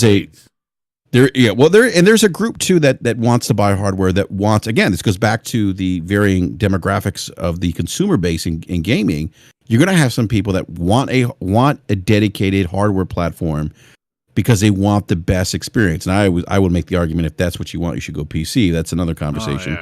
But they're not the games that you might want to play on the PC. Yeah, but I will say this: like I understand kind of like your perspective on this. My only opinion on this is that I look, to me, the OG Xbox and the 360 are the best Xbox consoles they've released based on content.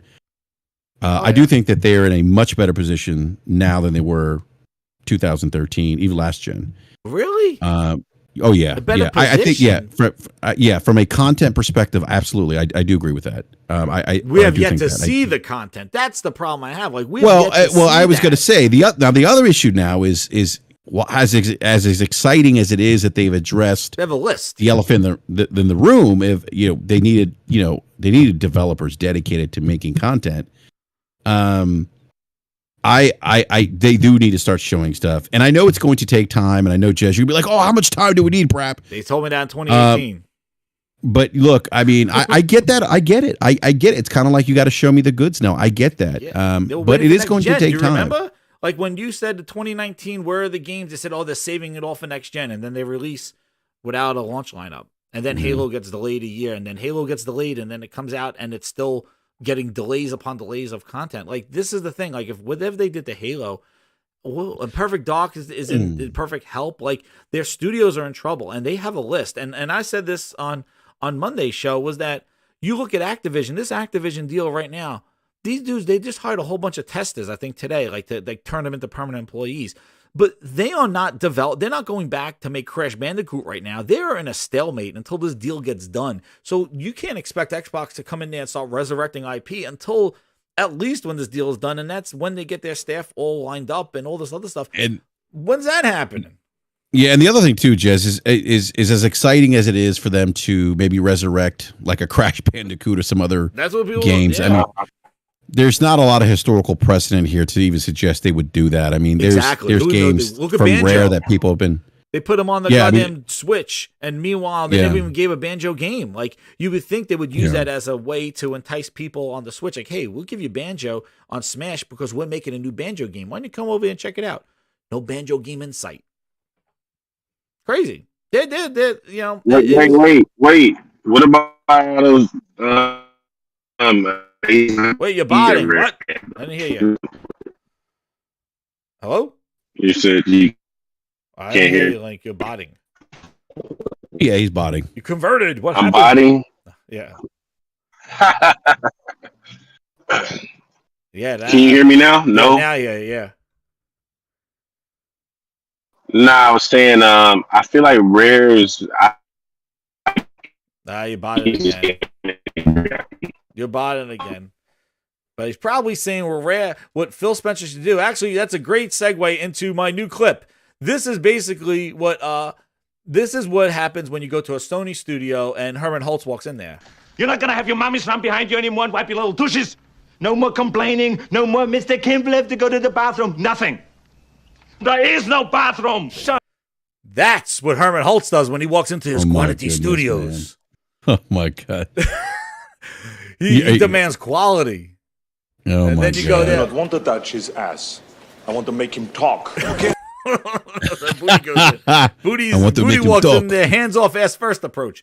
Like you got to demand the quality in the studios, and I don't know where it's coming from. Like this hands off approach seems to be a little troubling. And so I got a lot of shit, Jez, for pointing that out, and it's unfortunate because there's certain realities.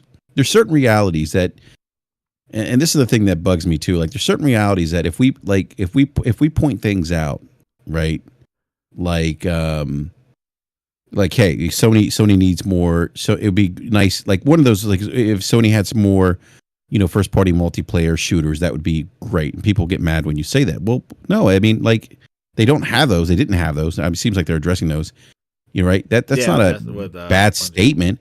Just like, hey, Microsoft has a situation where, and I know the sales pitch because I've heard it from developers, is kind of hands off and this entrepreneurial spirit and kind of commander, you kind of the captain of your own ship and good luck. And look, and the reality is, and I've from my professional perspective, I've managed teams and projects. Mm-hmm. You can't be hands off with certain teams or certain people, right? And look, not all their studios are going to need hand holding, right? But if you look at what's happened more recently, there are some studios that need a little more handholding that aren't getting it.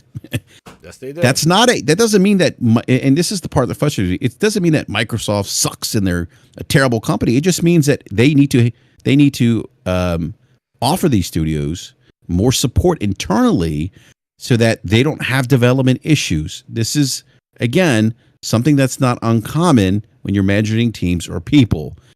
And so, look, there's going to be studios like Turn 10. Turn 10's good. Yeah. Who's the other one? Obsidian.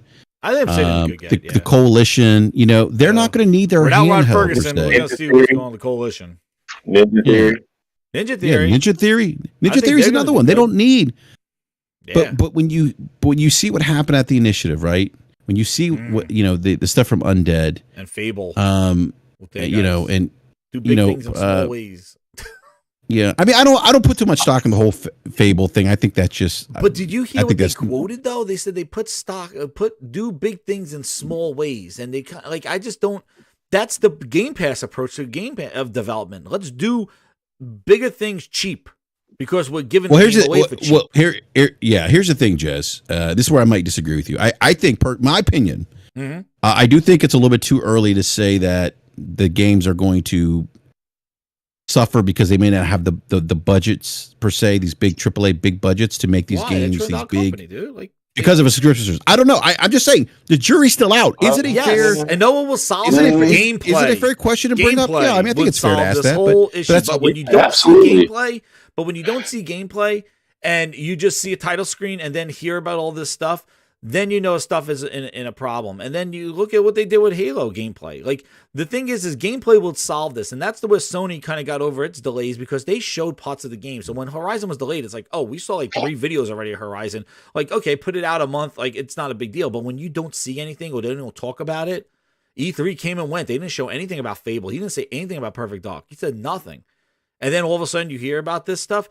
There's an issue. And if I heard that everybody's saying unlimited budgets. They got billion, and everybody loves to rub themselves in Microsoft money. There are budgets. There are limitations. And obviously you're seeing some of that stuff with the staffing and they're hiring, they're losing people. Like there are issues there. And then when you look at what their internal issues are with the studios they've owned for 20 years or so, or they've owned for a long time, and then watch them acquire big publishers that just have so many more employees, such more IP.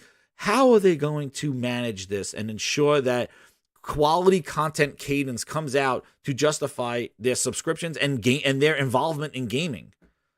It's a tall order. Yeah, and that's a fair point, Jez, because I guess historically speaking, they are doing something that has never been done. Yeah. And just so that people don't think I'm totally hating on Microsoft. Oh, you're just a hater. This is the Grindhouse. There's no judgments here. If Sony was doing the same thing, I would have the same question. How do they manage this? I mean, because it's a tall order. I'm not worried. Look, I'm not worried about Bethesda, right? Because they are left to their own devices. They have a proven track record. I'm not worried about after 76, Ninja Theory. From that one. But how do they manage, all this content that's supposed to come out at a regular cadence? How do they manage this? It's a tall order. I mean, they're gonna have to figure it out. Yeah. But I think it's a fair question to say, how do they manage this? I don't think that's we don't know. And we don't know. They can't, like, they're having issues with the stuff that they bought in 2018 because we haven't seen gameplay or except for Hellblade, and then seeing the studios that they owned before that not getting stuff out rare with Sea of Thieves. Like, really, Sea of Thieves is still consuming so much of their time that they cannot have a new game out yet. Like, Everwild was shown in 2019. I guess they rebooted that. What's going on with all these reboots? Like, they're rebooting their ideas and stuff. I don't know. With that? What's going on? Because I'm gonna have to Jez, I don't mean to interrupt, but no problem. Am I botting still? Nope, you're better now.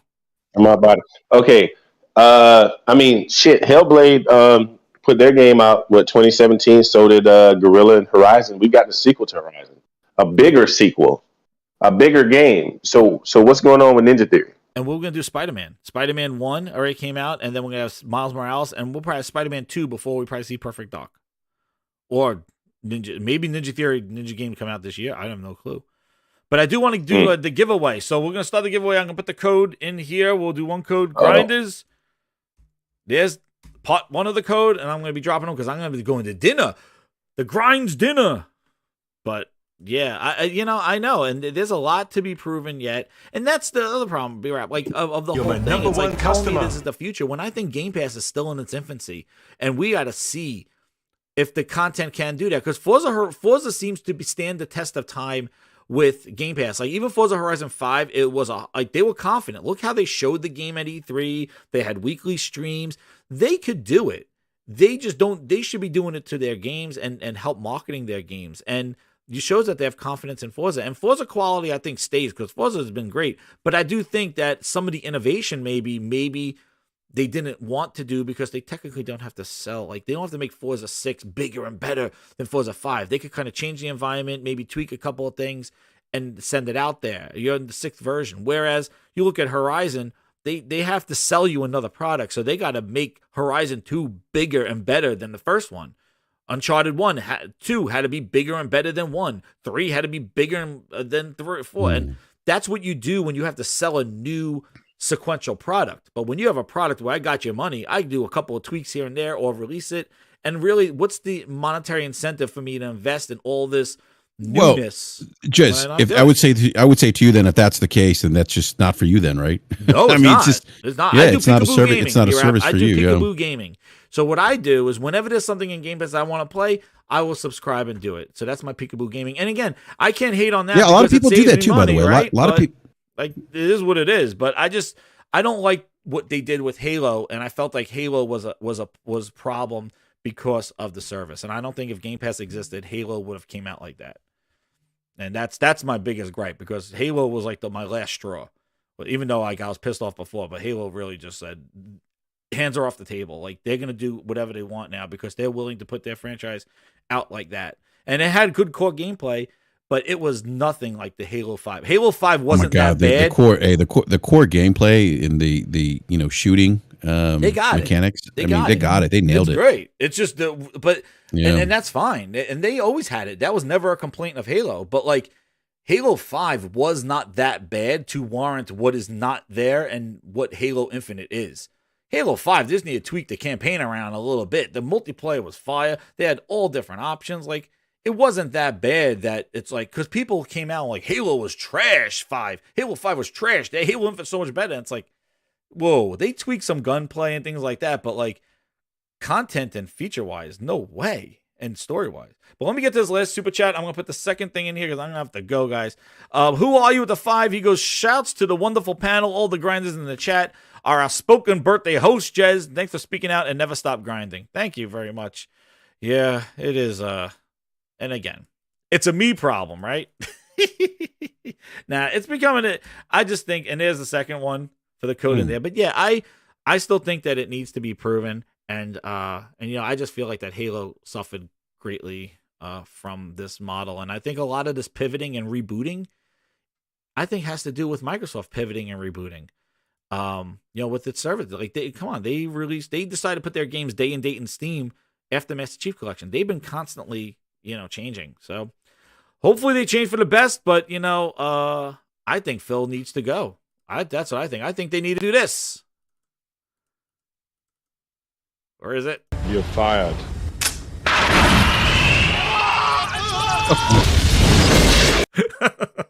You really think Phil needs to go, man? Oh, dude, he needs to go. He's going to retire before half these games come out. I don't think he needs to go, but dude, he is going to retire before these games come out. Off with his head, he got to go. I'm telling you, he's ready for retirement. You can even see he's getting gray. He's fatigued, man. He can only. But again, I think again, just I think this, but I think this goes back to kind of like when I hear you saying like you're not. It's all you're not happy with the direction they're heading, and that's fair. Never was. I never was. As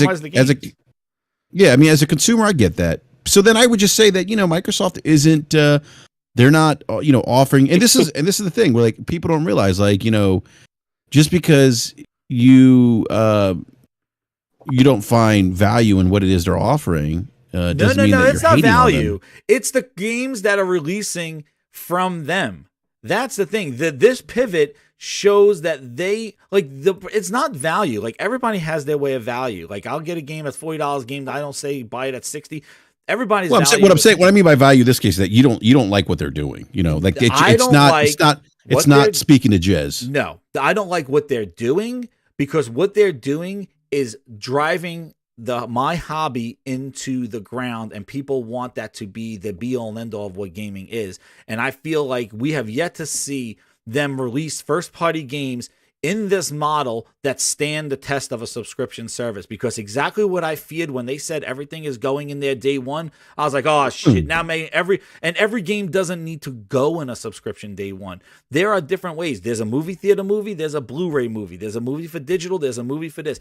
The movie should not be compromised based on where it's releasing. Yes, your budget is going to be affected, but how do you do that when everything is going through that budget? Everything's going through the Game Pass budget. And you know that the initial plan was that developers would jump on board. Microsoft always had a problem, even Windows Phone, trying to get developers to jump on their system. Look at UWP with the Windows 10. They couldn't get developers to make games or make anything for their UWP. You want to know why? Because they don't have confidence in their product, because they shut it down. They shut down UWP more. They talked about it longer than it lasted. And people got screwed because they invested, and they know that. Microsoft has a trend of trying to sell you on tech or sell you on something in the store. Then you go balls in with it with Mixer and stuff, and then they just shut it down because it doesn't fit them. The thing is that Game Pass is the same situation. Developers were not jumping on board this thing.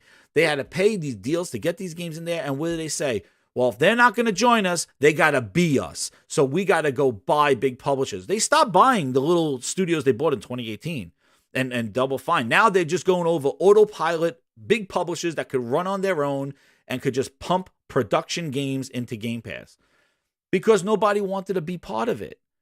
And that's the thing. Like they are forcing the industry into this model because nobody wants to join it, and they're going to use big money to do it. And that's what I don't like, because they are going to force us to be mobile gaming.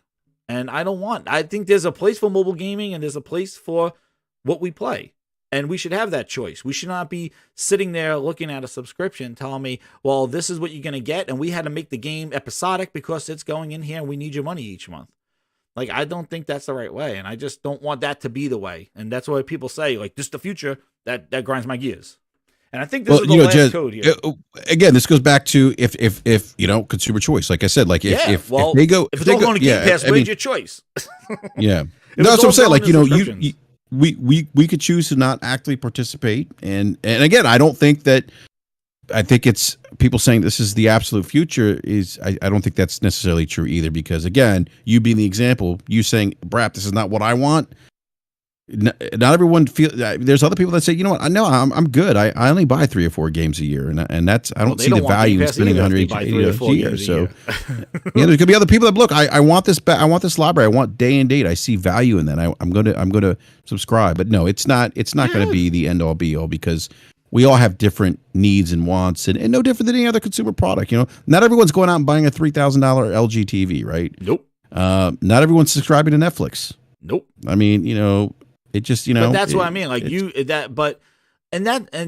talking about it from a consumer person, like a consumer with their choice. But when the choice is being made for you because the company that's giving you that choice is funneling everything through that one choice. Like if you listen to Phil, he's like, well, there is no model that's going to win. Like every game, everything's going to we want every type, free to play, buying games, Game Pass, all of it's going to all of it could work together. But how, when you're putting all your games through that one method? You're making it one size fits all. You're talking mouth service and saying like you want to, because look at Halo at $60. Was that a $60 game with missing content and Forge and all that other stuff? And they didn't discount it because it's a service game, or say like on the box like Forge coming soon, or you bought that game $60. And that was a $60 product, but you know damn well that wasn't. It was a service game with seasons. And that wasn't on the box. So, like, if you're paying, you could buy it for $60, but you would be a fool to buy it. Just like what they did with Master Chief Collection. Halo Reach. If you bought Master Chief Collection, you did not get the Reach campaign. You had to pay $10 for it. But if you got Halo Reach through Game Pass, you got the campaign. See, so like even though the option's there, it's they're funneling you down a different direction because they're not giving you the choice. They're kind of making that choice for you. Just like $60 of no Game Pass of Xbox Live. Gotta go to the agents now. But anyway, I got to go to dinner though. But I appreciate. Thank you, Rap, for coming on. Yeah, this was awesome. Yeah, man. Awesome. Happy birthday again, man. Hey, hope you get to consume some Long Islands, man. Yeah, Long Island iced teas. I got to grab those, definitely. Birthday jizz. No, thank you so much, Link. Thank you, Ghost, finally getting you in here. And Grinders, hit that like button, share it out. Glad to have the B-Rap in here. I've been trying to get him on the show. So happy. And, his opinion is great. Go watch him on the podcast. He does Crossfire. And then is your show's on Wednesday nights, right? Yeah, Wednesday night, 9 p.m. Eastern Time, Basement Radio Arcade Podcast on YouTube. Hell yeah, baby. And follow what's his name? Damn it, what the hell they are? Slow Mo, Backslap, and Forte. They got their show. Yeah, tonight. DSP podcast, Yeah, tonight. DPS podcast. DPS. It's going to be on Slow Mo Backslap's channel tonight at 9 p.m. Yes, definitely check those guys out. They're great guys, and thank you, Rap. I appreciate you coming on. And, Absolutely, man. Awesome. Yeah, and yeah, again, and I think the main point is. Everybody should just do what, go to what you like, and that's what it is. But yeah, it's just I don't care the people though. Like it's the corporations that kind of grind my gears. But anyway, and Ghost in the Shell finally got you on the show. Thank you again for coming on for the special day. Yeah, appreciate it, man. Happy birthday, and happy birthday link to your kiddo. Yeah. You guys can check me out on Sundays at 11:30 at Ghost in the Garage Gaming. Yes, sir. All what I'm saying is check it out. It's just Sunday. We call it Sunday Conversation, and it's just common sense tech and gaming. But Jez, thank you for having me on, man. And Rap, what's up? Link, thank you. Hey, bro, man. Thank you very much. I really appreciate it. And Link, thank you very much. Find you, but yeah, definitely go check out Ghost in the Shell show. And thank you, Link. And all right, I have to go to dinner, and I'm not gonna be on Salty Podcast. I might try to jump on late, but we're going to dinner, and then I'll be back. But I want to thank everybody for all the support. Thank you again. And this is the Grindhouse, and there we go. We got a last super chat, Magnum Visuals. Oh wait, who got the code? I forgot who did the giveaway. I did the giveaway. I put a code out there for some PS bucks. Did anybody get it? And Magnum Visuals, I'll play this for you. Don't worry. This could go. Dinner could wait. I'm the birthday boy, so I could that could wait. But here we go. Hold on. Okay. Holy Spirit, activate. Oh, no. Holy Spirit, no. Oh, no. activate. Holy Spirit, activate. Activate. Activate. Oh yeah. Who won it? Let me know, Grinders. If you're in the chat and won it, let me know. If not, hit that. Tell me in the comments. And guys, thank you again, guys and girls. Thank you very much, Grinders. I really appreciate it, and it's been a great show. And thank you for everybody that came through. Rap, Ghost, and Link. Thanks again. This has been a great time. I appreciate hanging out with everybody. And hit that like button, share it out, and I'll talk to you guys soon. See you later.